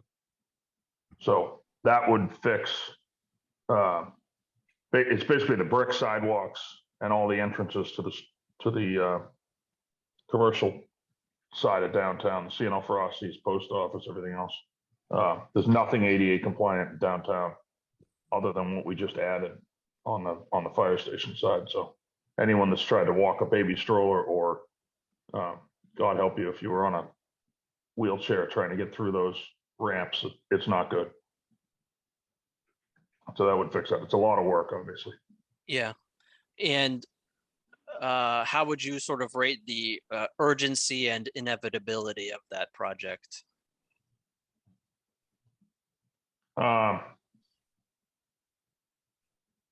You're asking a guy that grew up with sidewalks that weren't much better 40 years ago. The urgency is pretty high. There's a pretty, we're liable for those sidewalks, and it's pretty embarrassing that our downtown looks like that. It's embarrassing for me. It should be embarrassing for everyone involved.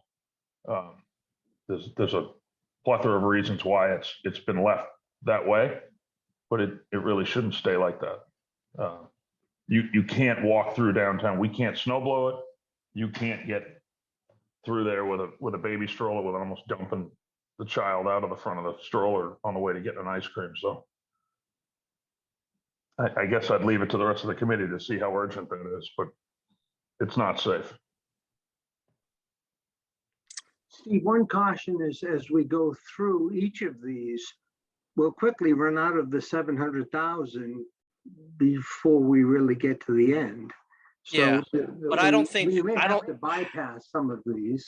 Yeah, but I don't think that advisory's job is to have everything all neatly tied up in a bow at the end of tonight. I don't think that our job is to know exactly how those 900,000 or slightly over $1 million is to be allocated precisely. I think my goal is to say, we're going to eliminate a bunch of these, and now you're going to have these sort of chunks of projects that sort of rise above the threshold of consideration, and then it'll be up to the select board to then apply their brains to the consideration and the ranking and ordering, and deciding, presumably based on some amount of additional public input, as to what the order of priority is going to be. So my goal is to just pare away the excess here. I would disagree with submitting an unbalanced budget to the select board. If we submit a $2 million budget to the select board, and they only have a million, we add no value. I don't think so, because I don't think that our job right now is to submit a budget to the select board. I don't think the select board is asking us to do this for them. This is their job, it's their job to decide what to do with it. I think we are helping them by we're eliminating the low-hanging fruit here, basically. Because I think the decisions on some of these are going to be difficult and possibly, probably impossible without further public input, to know how important it is that the public, how important does the public feel the sidewalk improvements are, or the irrigation of Laurel Fields, or the town center water. I don't know that is a decision that we get to make. I think that we can easily make decisions of, this is not really appropriate for ARPA funding. Let's eliminate that. And there's going to be leftover, and it's going to be up to the select board to decide what to do with the leftover. That's my position.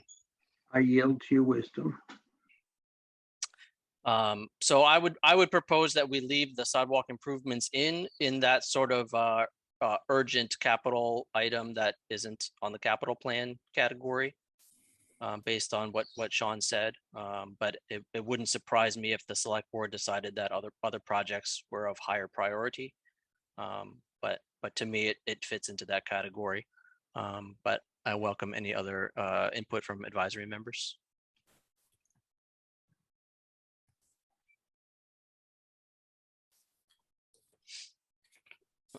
All right, with no counter opinion.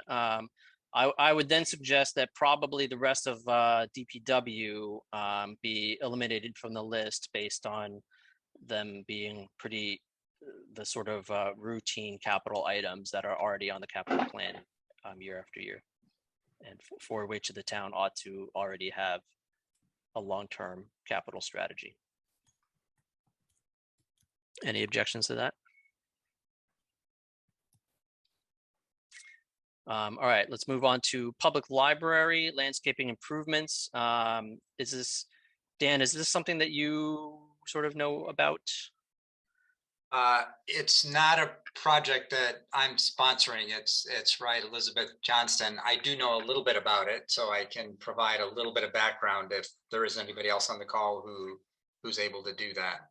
Yeah, I mean, it being a small one, I don't think that I asked Elizabeth to be here, but I wanted to me, my suspicion is that this will go into the category of not really urgent, but possibly something nice that people might want. But it's a relative. Do we know anything about supplemental to other funds being received? What is that?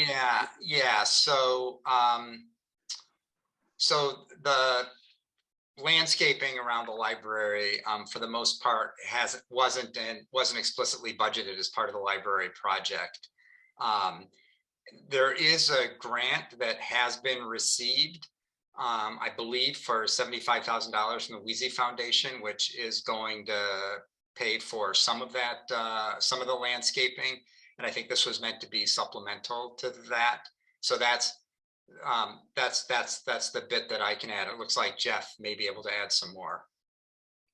Jeff, go ahead. Yeah, I was just going to add, when we look at this list, there may be some that are related. I don't know where it is in here, but there's also a project of the town center campus, I think. And so I view those as they're one and the same, really. It's the landscaping.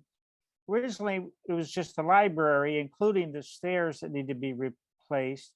But then it gets into the caustic property and the whole town center campus. And remember that we've already funded in one of the 300,000 or so we've already allocated. I think it includes the sidewalk going from the library down to, I call it down to the Sitco or down to Pilgrim Church, but it's the sidewalk going down Sanger Lane and crossing Route 27 is already been allocated, I think, in ARPA. So these two projects, the library, I'm pretty big on these two. One is the library grounds and the other is the town center. So it's really making the town center be an integrated campus with benches and walkways and things that link the buildings instead of having the police department and the library and everything being a separate, standalone area. All right, so can we those sort two of should be combined. Those could be yeah. combined, those two, I think. All right, so let's do that. This library one, this 35,000, let's kind of shift that into the same category down here with signature projects, town campus transformation. And then we'll talk about that collectively later then. All right, let's see here. Recreation Commission. I believe I invited Dave Goldberg, but I don't see him here. Dave, you're not here, right? But does to me, this would certainly fall into the category of not urgent, nice to have thing that would, like Dan said, 10 years from now, if we've got nicely irrigated natural fields there, it'd be like, look what we did. That's nice.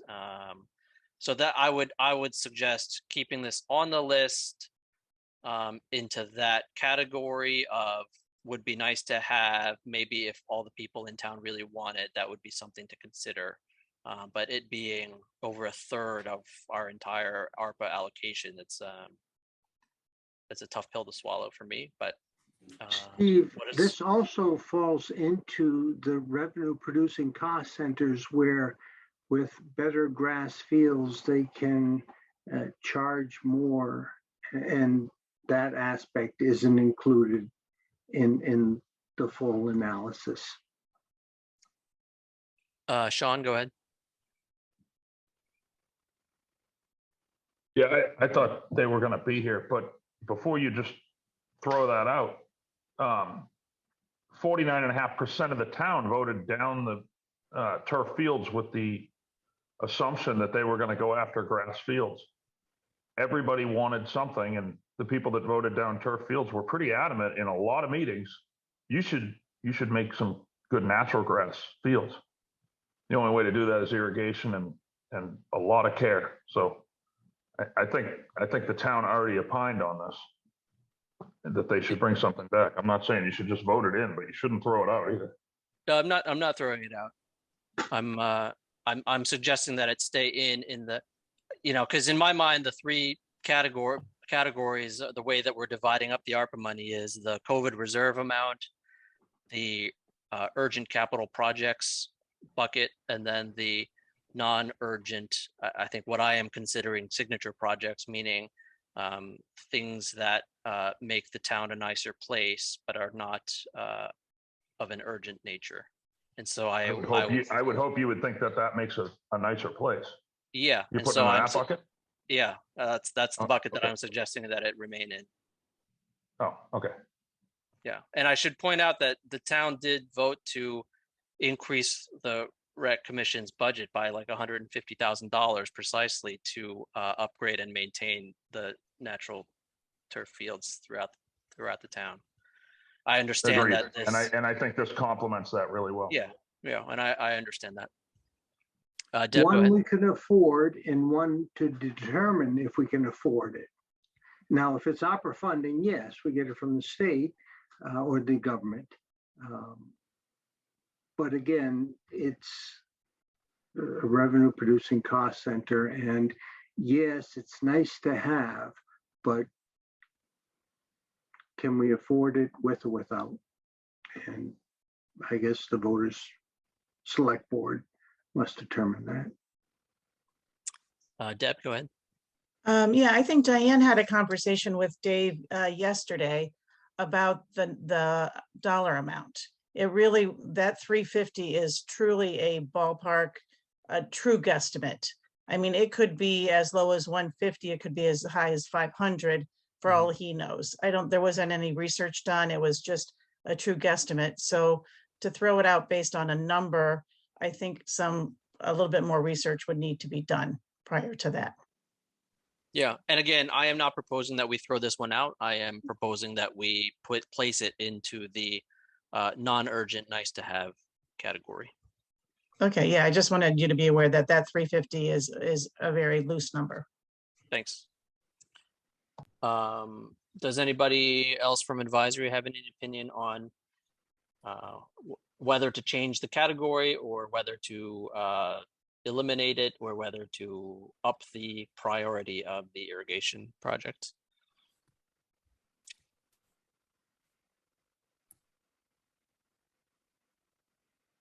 All right, so then, all right, so that one stays in the non-urgent, nice to have category. Public safety drone, again, for $18,000, I feel like, I mean, we could pretty easily just use free cash to buy that. And so that, in my opinion, I suppose you could put it in the, at the end of 2024, if there's leftover money that we're looking to spend and we haven't purchased this drone by then, we could do that. But it doesn't strike me as the type of thing that I would want to set aside money for upfront. But I welcome any other opinions from advisory on that. I agree. It's operational. Yeah. The fire department items, again, I am using a very broad brush, mostly just going to eliminate things that are already on the 5-year capital plan, in the sense of these are things that the town should be doing anyways and should be financially planning for. And there's probably better ways to use the ARPA money. That would still, in my opinion, stabilize the tax rate, assuming that we're spending it on things that are necessary anyways. So does anybody have any objection to eliminating the fire department request based on their current presence on the capital plan anyways? I agree. It should all be capital that's on the 5-year plan. And really moving on to police, essentially same thing. These are all things that are already on the capital plan. They seem pretty straightforward as things that are routinely necessary for maintaining a police department. And I would suggest eliminating all of these. Steve, I agree, and I'll add one more. If we dig a hole and fund some of these capital, I'll take the biggest one, a fire engine for 800,000 and funded by external funds, then we're going to have to make it up in prior years so that the tax rate goes up when we do have to replace the next fire engine or the next one after that. So sticking to the capital plan is the most prudent use of municipal debt on a go-forward basis, which matches the needs of the town with the use of the asset that we're purchasing. Great, thank you. Moving on, Sherborn School Committee, again, these are all already on their capital plan. The school always has a very well thought out capital plan, and I would suggest that we just stick with it. All right, on to the town center water, so I guess the question, Jen, go ahead. Sorry, I just wanted to be in queue. I just wanted to check on the price, back to what we talked about earlier in the meeting. So you said 205, but is 205 just the water portion? And I think the 225 is both water and wastewater, but I just want to double check. This is Roger. The well was 205, and to do the proof test for a septic field was 50,000. Okay, so I actually need to, I'll change that amount on there. And our priority is a well. Okay. Yeah, I guess that would be one question is, can we separate those two, right? Can we do the well without wastewater, or do we need to do both concurrently? You can do either one, but the safest thing to do is do the water first. And this really falls into the sustainability category. If the downtown water goes south on us, and it seems to be headed that way with PFAS and salt and nitrates and things like that, it's going to not only compromise the health of those people down there, it's really going to compromise the value of our commercial property, which is now 3% of our tax base or something like that. The town uses more than 30% of the water that's consumed downtown, so there's a lot at stake. And if we don't, the principal reason for doing this now is that when something goes wrong, and it will, it would be 2 or 3 years before you could actually step up and start building a decent water district. So it's in your urgent category, I would say.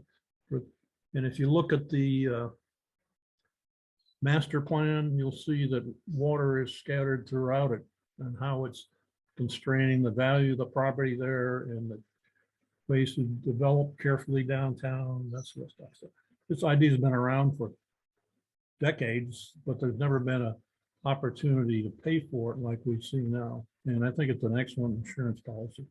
Thank you.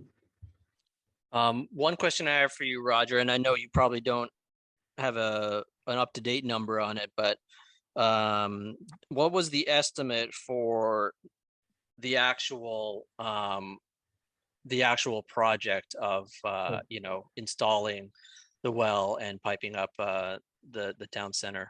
I've seen we recall it was a couple $1 million, but that was a few years ago. 10 or so years ago was about $2 million. I'm sure it's quite a bit more. Regulations have gotten tougher and inflation and that sort of thing. We're going to put together updated cost estimates for everything in the next couple of weeks. It's going to take some time. We're going to be meeting with formally meeting with the planning board next week and start talking to them about the size of the district they would want and that sort of thing. So we got a lot of work to do, but the ballpark is a couple $100,000 and you'll have a good insurance policy. Great. Dan? Just following up on Steve's question, Roger, thanks for all the info. So I just wanted to get clear on for the 205,000, understanding that that's a rough number. So that does a well, and I'm just trying to get a clear sense of what might come next. So you described that as an insurance policy. So does that, it doesn't sound like that solves the water problem. It sounds like it's just a first step in solving the downtown water issue, or what's the right way to think about that? If you go through the whole 200,000 or so, you will have a public water supply approved by the state. To follow up on that, you need to do the piping system. You have to have a water tank. You need probably a treatment system for pH and that kind of stuff. So there's another 2 million or more. But that's a relatively straightforward project. It's pipes and known quantities and that sort of thing. Okay, that's helpful. Thank you. Yeah, I think that's a key to understand for everybody here really, is that $200,000 does not result in clean drinking water being piped in to town center. That's just the sort of the planning for the project. Executing the project is another somewhere north of $2 million. Now you will have an approved public water supply. Right, but you won't have the water. Right. To actually get the water to the town center is going to be a couple more $1 million. Yeah. Marion, go ahead. Oh, that's right, but you will have an investment and an approved well that allows you to apply for grants from the state, like Mass Works grants and other things that will help a lot in the future. Typically, you can get construction money at 2% or better from the state, and probably grants of various kinds. The federal government is very interested in this sort of thing in the long term, but who knows? All right, but But again, I would certainly put this into that urgent, inevitable category, for which we do not currently have any other funding plan. And I would put this as a pretty high priority as well. And I welcome any additional input or counter arguments from advisory.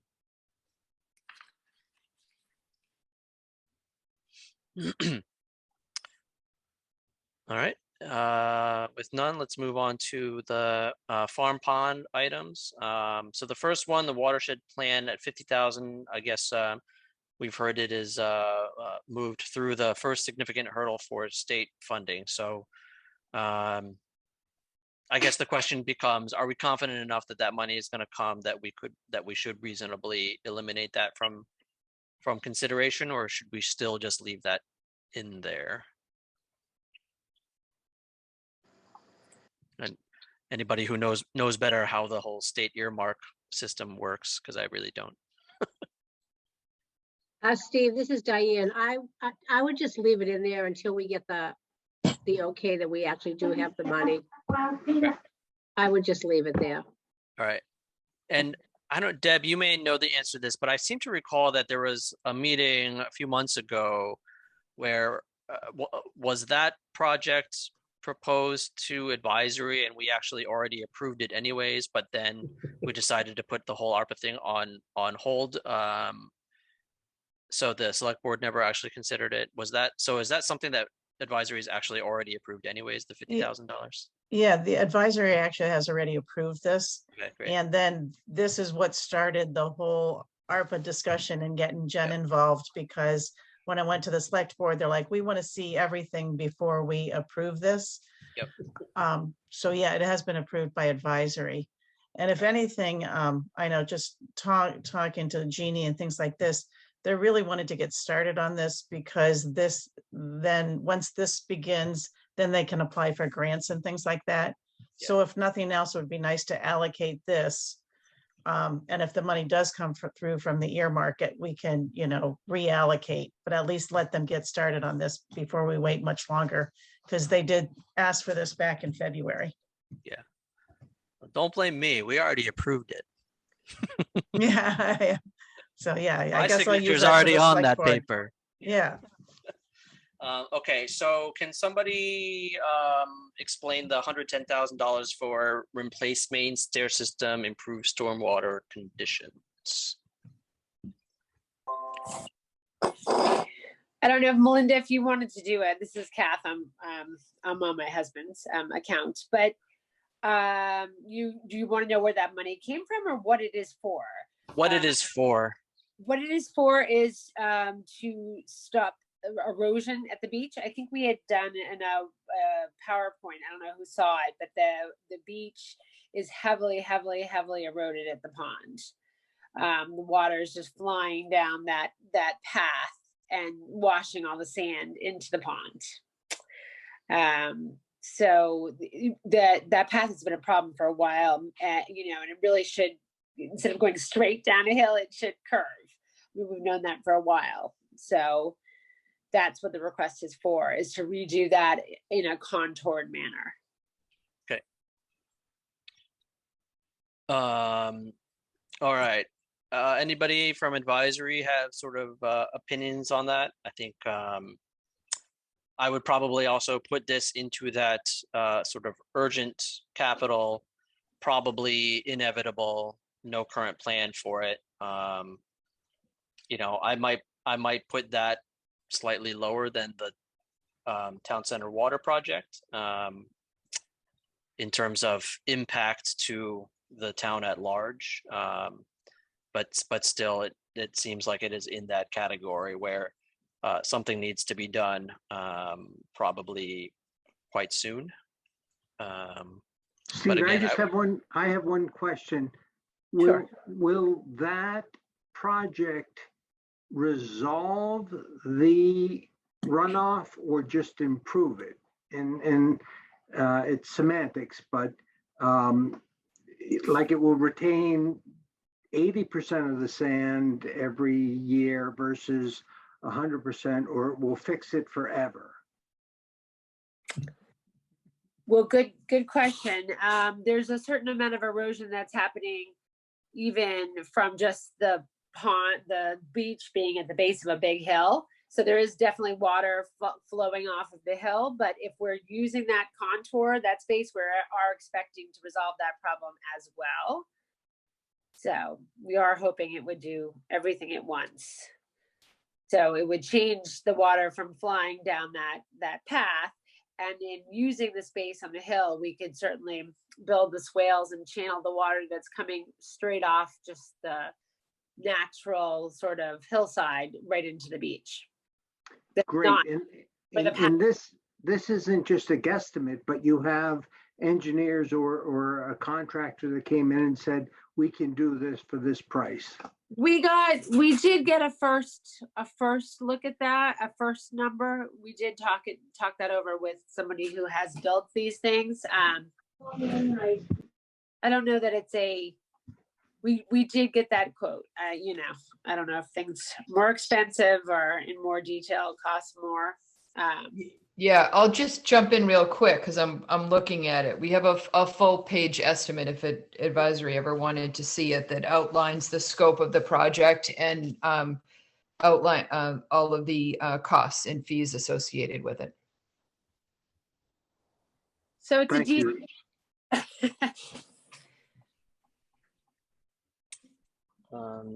Great. Anybody else from advisory have any thoughts or opinions on the farm pond item?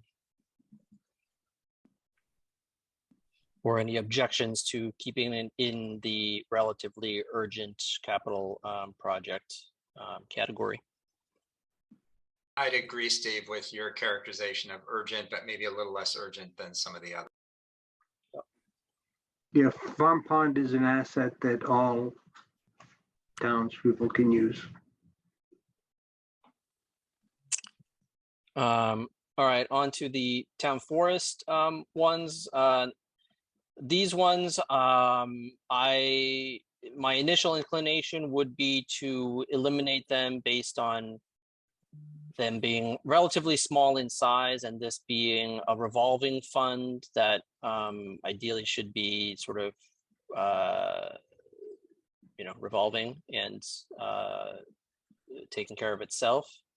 And if it is something that is of a capital nature, that just simply bringing that forward some year as a capital project, a relatively small one that probably could be paid for with free cash, would seem a better strategy to me than using ARP money.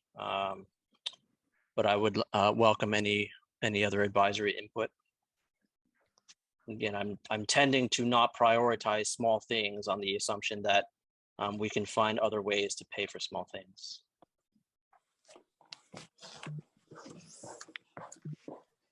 I would agree with that assessment, Steve. Thanks. Any counter opinions from advisory? All right, so then, all right, I would strike those town forest ones from the list. All right, so now we're on to the signature projects. And I think we brought Okay, that. darling, you want to start your homework? We brought the library item down. And do we know, so then that $35,000 from the library then theoretically would be added onto the 135 for town campus transformation, or is it actually already incorporated into that number? Does anyone know? It is not incorporated. It's in addition to. Okay, great. And so the upgrade to town website, do we know what is entailed in that? And is there a reason why that wouldn't be something that could be lumped into an IT budget type scenario?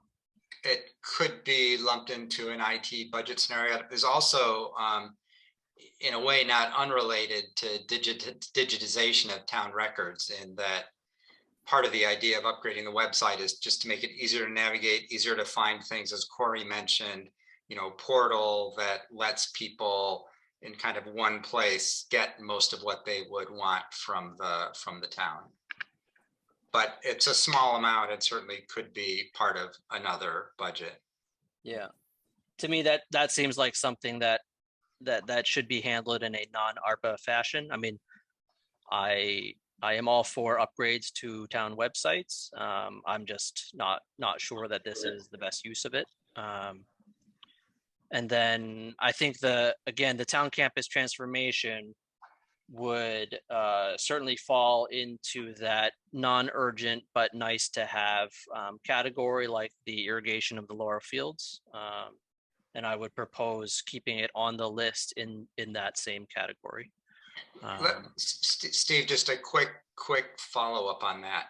So right, this is the kind of connecting library, town hall, police station, and the caustic property, and doing some landscaping and some walkways, and sort of making it more a center of life for the town. The one piece of it that maybe has more urgency, I think in general, I would agree with your characterization. The one piece that perhaps has more urgency is embedded within that 135,000 is 36,000 for repairing the staircase, replacing the staircase that runs from the library down to town hall. So that curving staircase never got budgeted as part of the library, project. And that staircase it's crumbling, it's falling apart, it's not safe. When the library opens, it's going to get taped off. And so that one piece is perhaps more urgent than the rest, since the town's going to find another way to pay for it. Because I think in the end, we're not going to be happy having a brand new library and a taped off staircase. Also, that staircase is not ADA compliant, and the new proposed staircase would be ADA compliant. I see.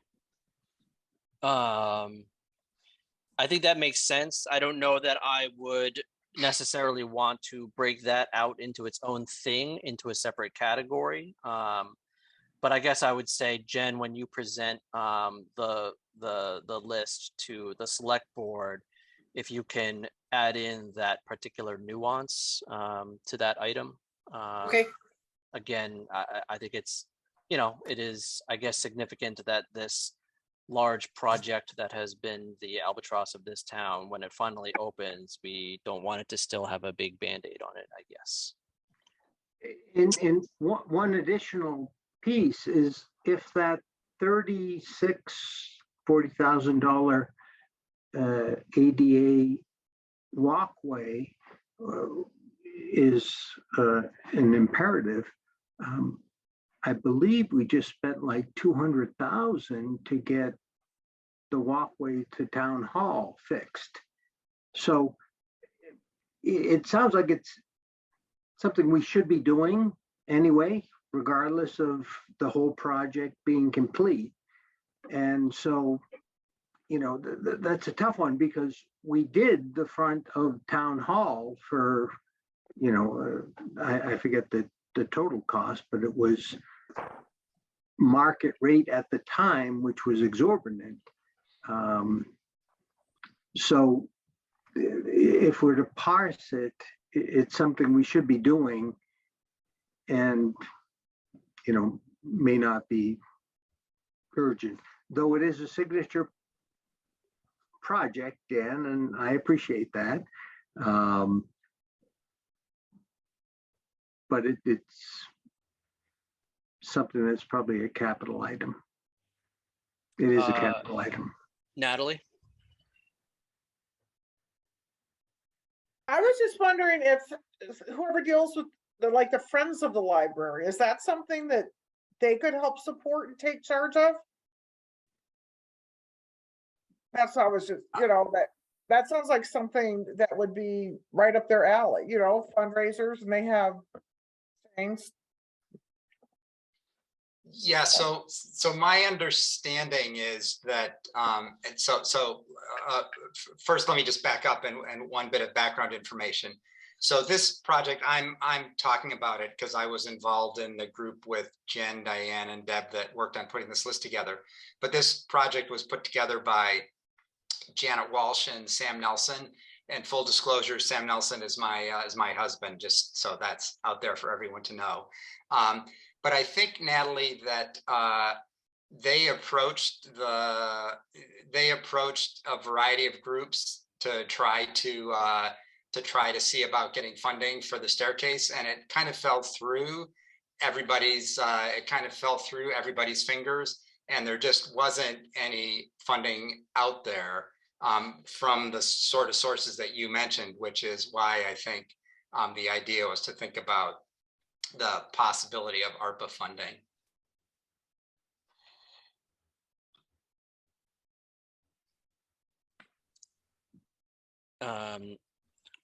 Roger, some version of a hand keeps coming up on your screen. Are you raising your hand to say something? Yeah.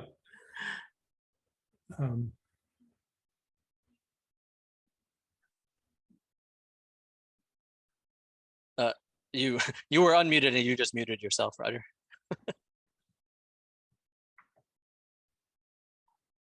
All right, good. Yep, you're good to go. I'm on the library building committee, and that's been going on for quite some time. As I recall, when we did the initial design, that staircase was going to stay as it was, and we expected it to survive for 10 or 15 years, but it's obviously not going to do that. It's not really practical to put in a ADA compliant ramp all the way up there. So there is a ramp entrance down by the police station that takes you up to that building. You can get into the building from down there and take an elevator up and down, that sort of thing. So it's not mandatory that staircase gets fixed, but it would sure be nice.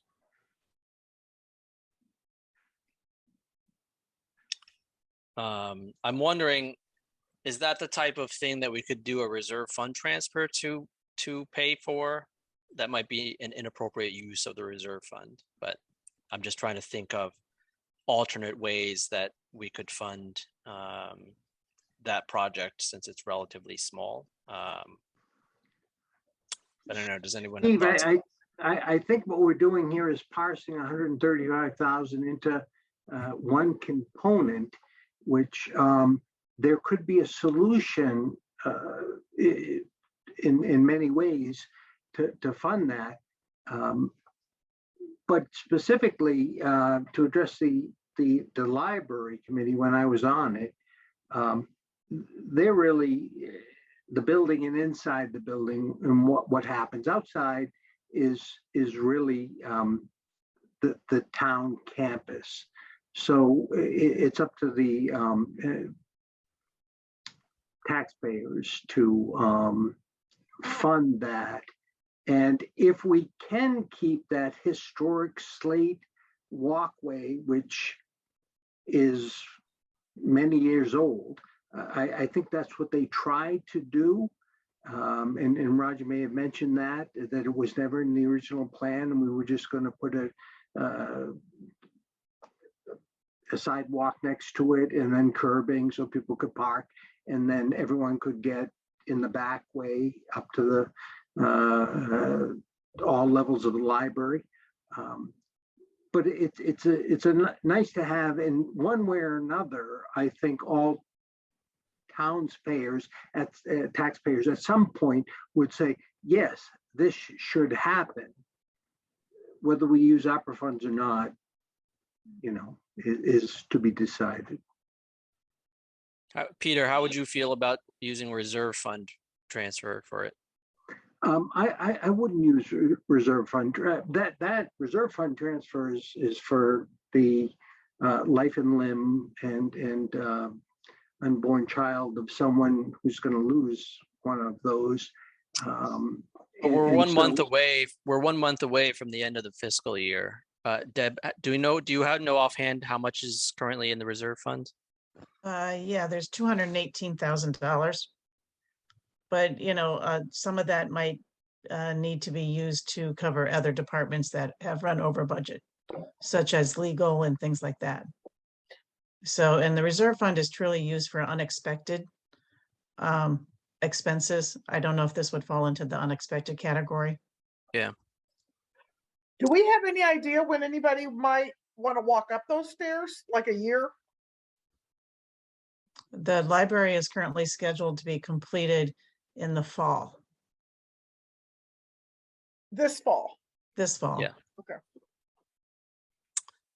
All right. You, Well, you can currently walk up those stairs right now, though. There's nothing stopping you. There's no safety fence. So there is a safety concern right now on the campus with those stairs.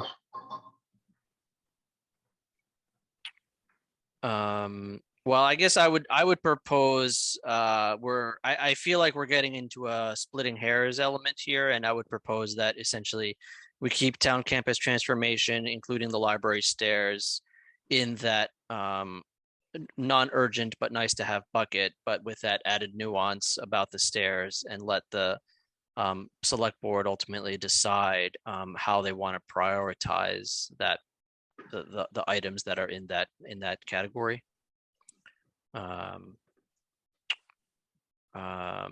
So does anyone from advisory have an objection to that approach?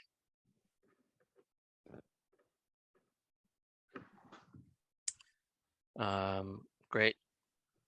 All right, moving on. Elder housing window replacement. I would strike that, since we've already approved that for a capital purchase.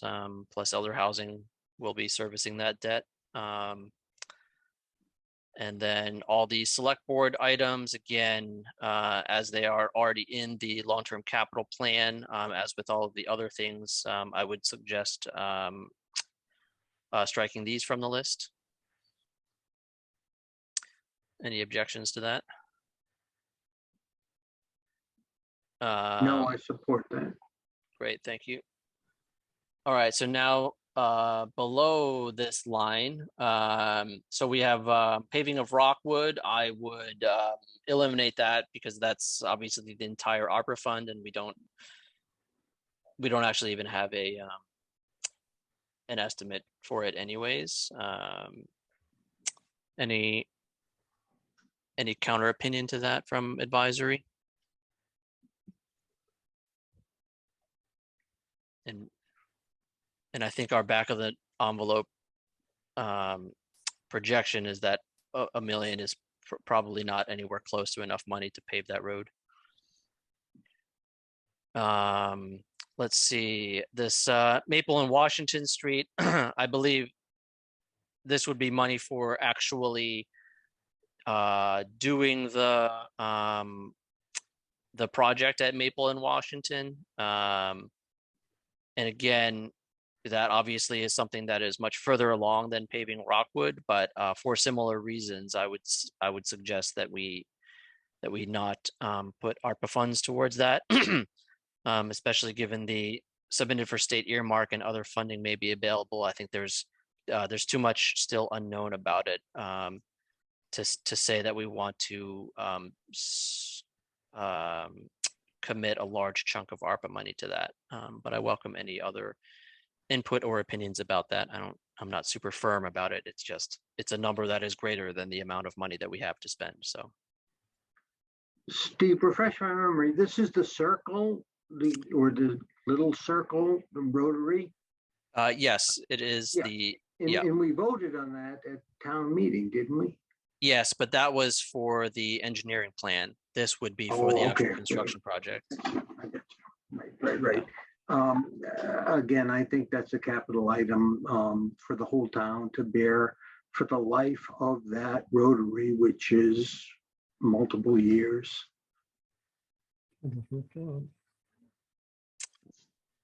All right. Any other opinions about the Maple and Washington project? I agree with dropping it from the list. All right. All right. So if there are no other counter opinions, I would suggest that we take that one off the list as well, Jen. And again, as with all of the other capital items for the town of Sherborn, I think all of the regional schools capital items, I would also suggest that we take off of the list, basically based on the fact that they are already in a well thought out and strategized capital plan.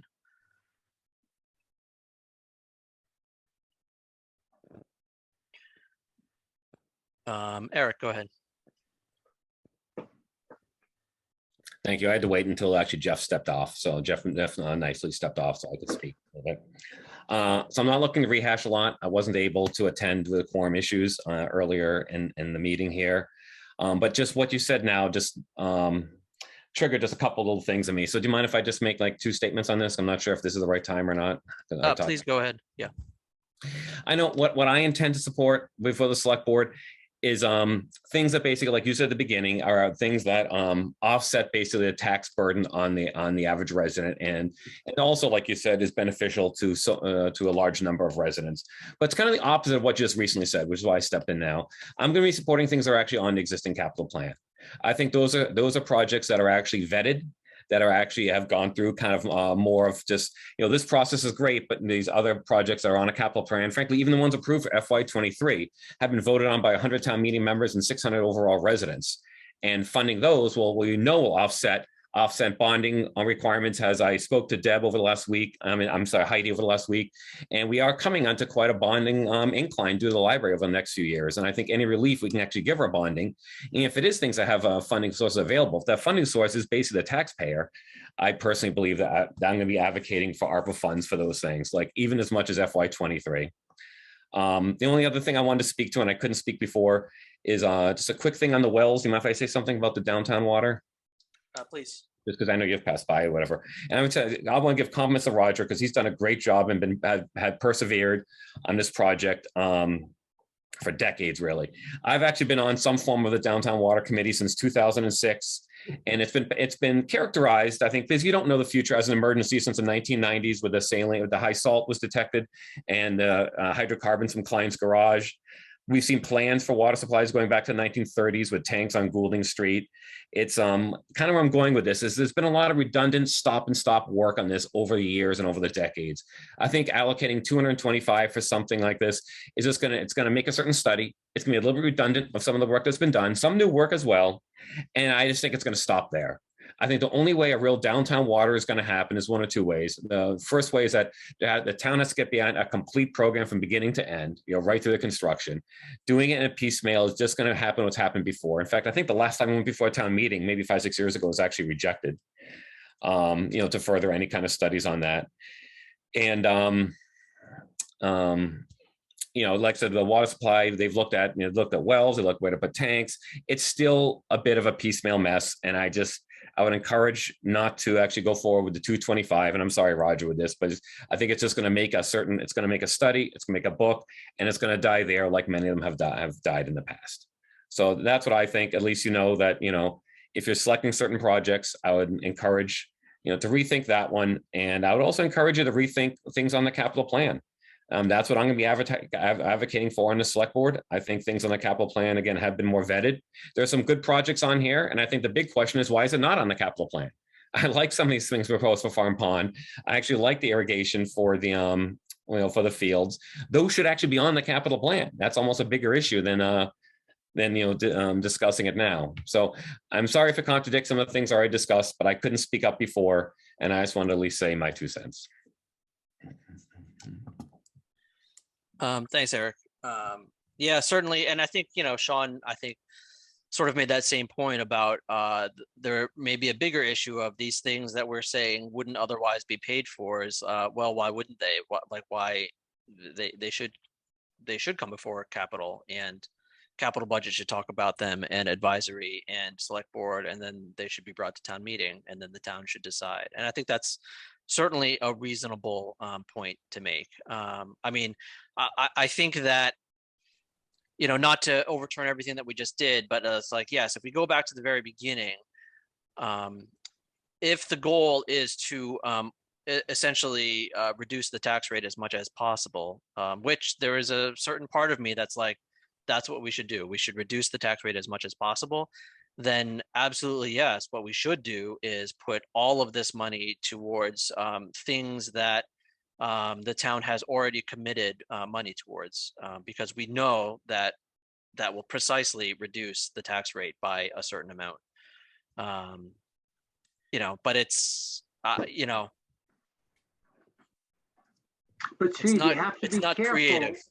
It's not sexy, No, I like your thinking, Steve, but you have to be careful because if we reduce the tax rate in just 1 year, then the next year, if it's not reoccurring, will benefit. But if it's reoccurring, we just dig a hole and then we have to climb out of that hole the next year.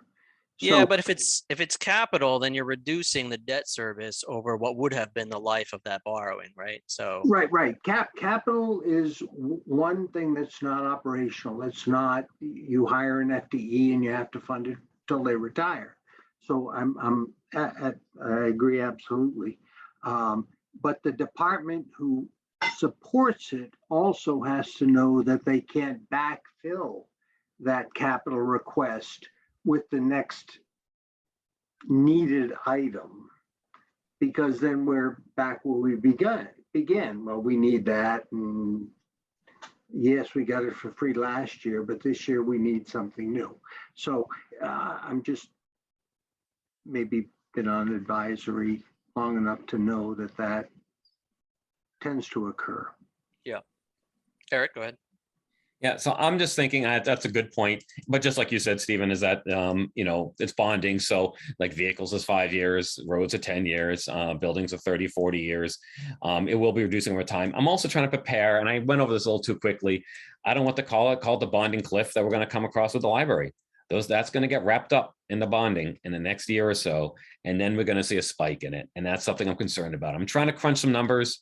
And I'll probably kind of reach out to Deb after this as well, just to get an idea, again, a vague idea. But I think the town has prepared itself. So if you just go and you say you wipe out the FY24 requests or something like that, will make a difference. So go wipe out maybe 10 and 20 year requests, like a rotary and some paving, you know what I mean? And stuff like that would really help ease up, some of the bonding 10 years from now based when the library hits. And that's just a concern of mine, you know what I mean? That's why I just don't think we're in a position to do, I'm going to call it luxury projects, but that's not the term. What's the term? Signature. Whatever. Signature projects. Yes. Yeah, signature project. Maybe we could do one like 100,000 or something like that. But I think if we have this money and it's something we can use to offset, it's not so much about tax rates, but preparing for the increased load we're going to have in the future. Because while we're still paying off the library, some school issue is going to come up or something like that. And that's why I just think, the vetted projects that are in the CIP are those particular maybe 10 and 20 year bondings are actually the appropriate ones to do it, just to level off our debt service, 10 years from now. Yeah, Eric, talk to Heidi because she knows the ski slope, what I call the ski slope, as the principal interest tail off of the old debt, we can replace it with new debt.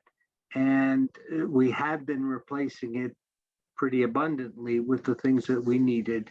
But there is room, and you're right, because you want to keep that service of debt, which is interest and principal, at a level that is sustainable to the tax rate, because you don't want tax rates being spiked, as debt retires and then renews and then retires, because it's unfavorable to taxpayers. I talked to her today. I talked to her this week. She's very concerned about the spike of the library. She is. And if you go 40 years with it, I don't know if it's eligible for 40 years or something like that. It's just a lot. It's a lot. It's probably something, outside of maybe the middle school, it's the biggest what we've done in a while. So, and that is the basis of my concern of using this to offset future bonding.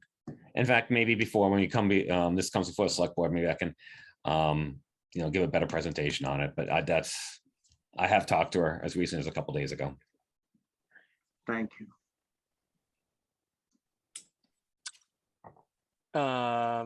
Well, let's see. I'll open it back up to advisory. If you have any thoughts about sort of what Eric has just said, which, it's reasonable. Also, I think it is a very different approach to how to use the ARPA money, right? But there is a logic behind it. And certainly there's a part of me as the chair of advisory that appreciates and supports that logic.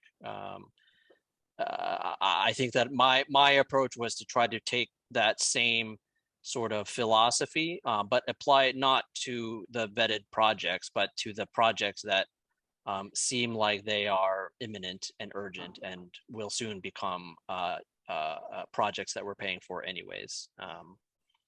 But I can see the logic of, well, when that happens, then we can go through the full normal capital process with all of those things as well. But I don't know, I have somehow I have my doubts that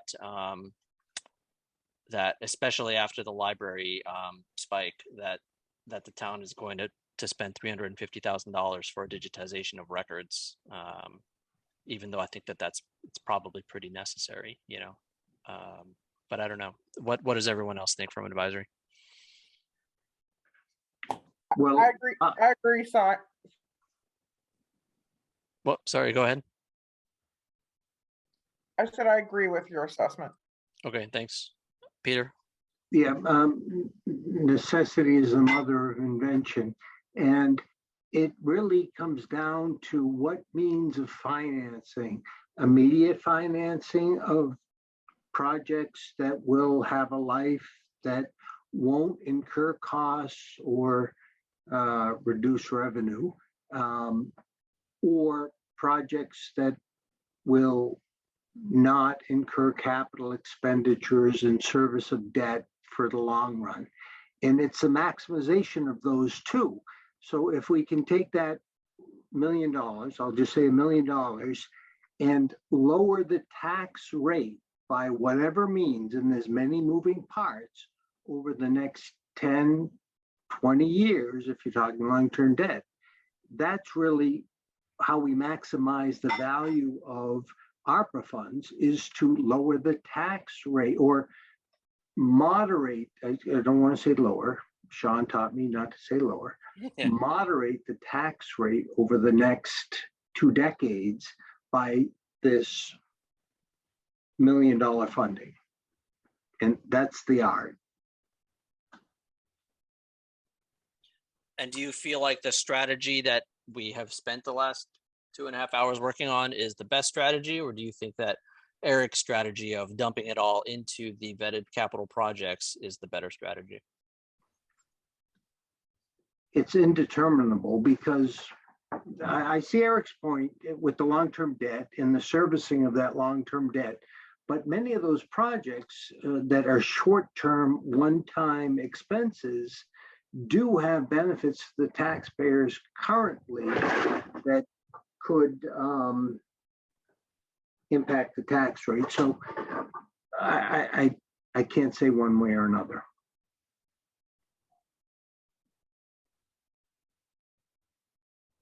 Anyone else from advisory have any thoughts? Steve? Yep, go ahead, Dan. So I like the strategy that we worked out in the last, what is it now, almost 3 hours. One way, given that ultimately the select board is going to make a decision about this, if Jen is putting material together with select board, could put together a list very much like the one that we've just worked on, and then could, as an addenda, just list all of the capital items, and they're there, and the select board will have an opportunity ultimately to decide which strategy they believe is makes more sense. Yeah.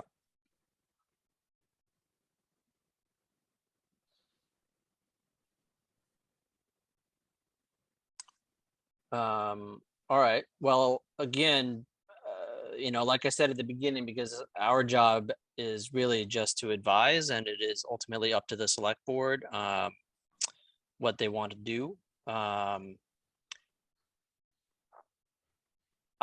do think that what we have done over the past 2.5 hours has been valuable, I hope, in terms of paring down this list into a manageable grouping, and ideally presenting that to the select board as for your consideration. These are the projects that we feel are worthy for the particular buckets that we have defined, and I think it's up to the select board to hash it out amongst themselves and decide what strategy they want to pursue. Eric, go ahead.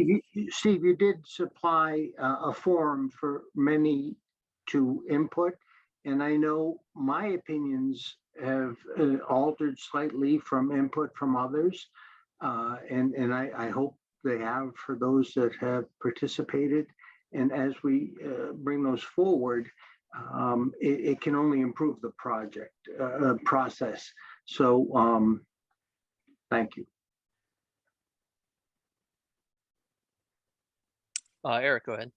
Thank you. And I'm sorry if, again, because due to quorum concerns, I couldn't attend earlier. So I apologize for that. It sounds like I threw water into the previous conversation. I did not mean to do that whatsoever. I was just strictly giving my opinion. And I'll say that actually select board, based on our earlier discussion, is we are not all on the same page. I'll be interested to see what actually comes out at the end of our discussion of 5 people, and of which I'm only one.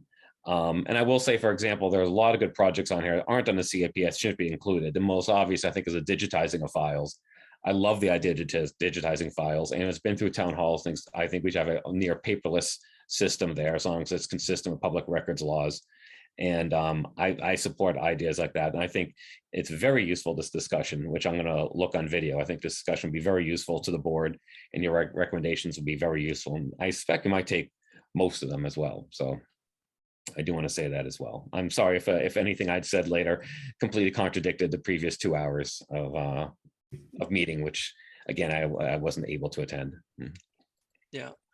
No, I mean, I've always had that thought also, Eric. Basically, Europe, and it's like it's an incredibly blunt instrument to just be like, oh, we have $1 million. It's like, look, we have like $5 million worth of capital already planned out. Let's just make it 4 million instead of 5. You know, it makes complete sense. You know, but it's also, I don't know, is it inelegant? Does it perhaps not maximize the use of the money to extract value for the town? I don't know. I don't know the answer to that. Michael, go ahead. Yeah, I mean, as I've written, I agreed with Eric, and I guess I had sensed some of those points probably not as clearly as he did earlier in the meeting. But I feel like, yeah, I feel like it's an interesting problem. I'm struggling myself, the fact that, is there a rationale, coming back to the point of you should start from the top down, of how much money should go into the aggregate buckets of cutting taxes, cutting rate funding projects that are there, and then these sort of newer projects and the sort of, you came up with the other 2 buckets of the sort of urgent and priority, and then the sort of, what do you call it, signature, non-urgent. And I struggle with, is there a rationale to figure out what makes sense to spend, and maybe there isn't, how to put $1 million into those 3 buckets.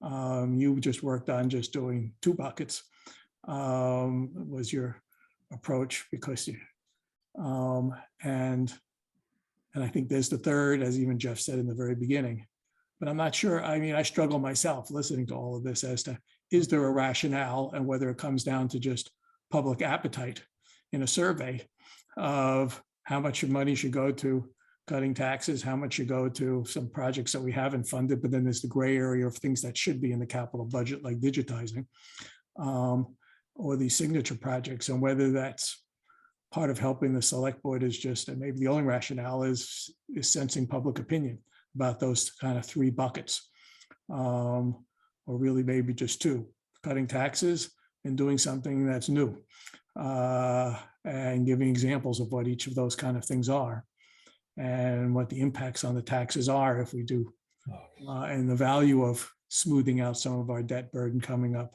or financing that we need to do, whether we give those examples. And it's through that kind of sensing some public opinion about it that maybe is the only rationale, and there isn't maybe necessarily a financial rationale to allocating between the buckets.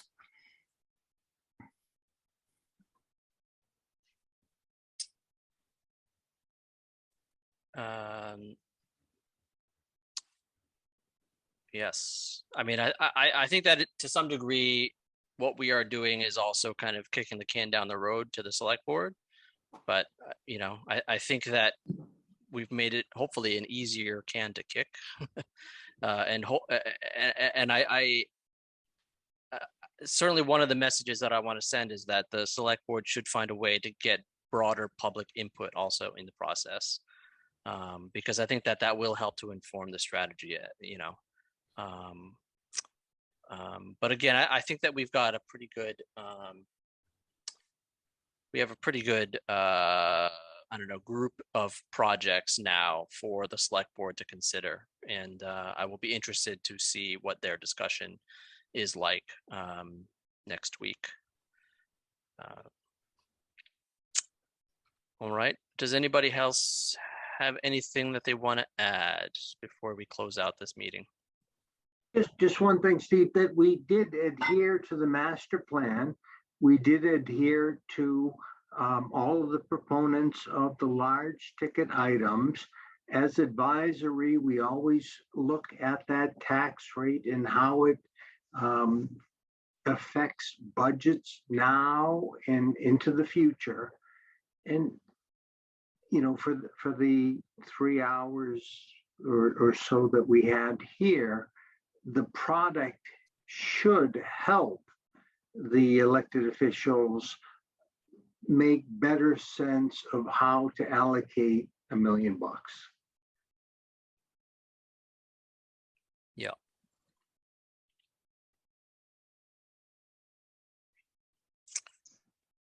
All right.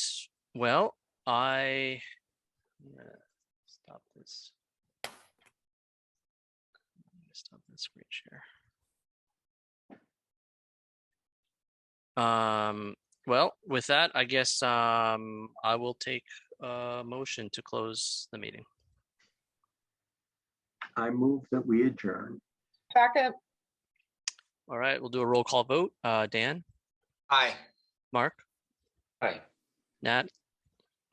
Aye. Peter? Aye. Steve? And I'm also an aye. 9:57, the meeting is adjourned. Thank you all very much. And Corey, we should just for formality's sake adjourn capital budget. Oh yeah, Committee. forgot about that. Go ahead. Do you move to adjourn? I do. Do you second? Corey seconds. All in favor. All in Daniel favor. I vote in the votes, affirmative. All right, we're adjourned. and so do I. Thanks. Bye, everyone. Good night. Good night.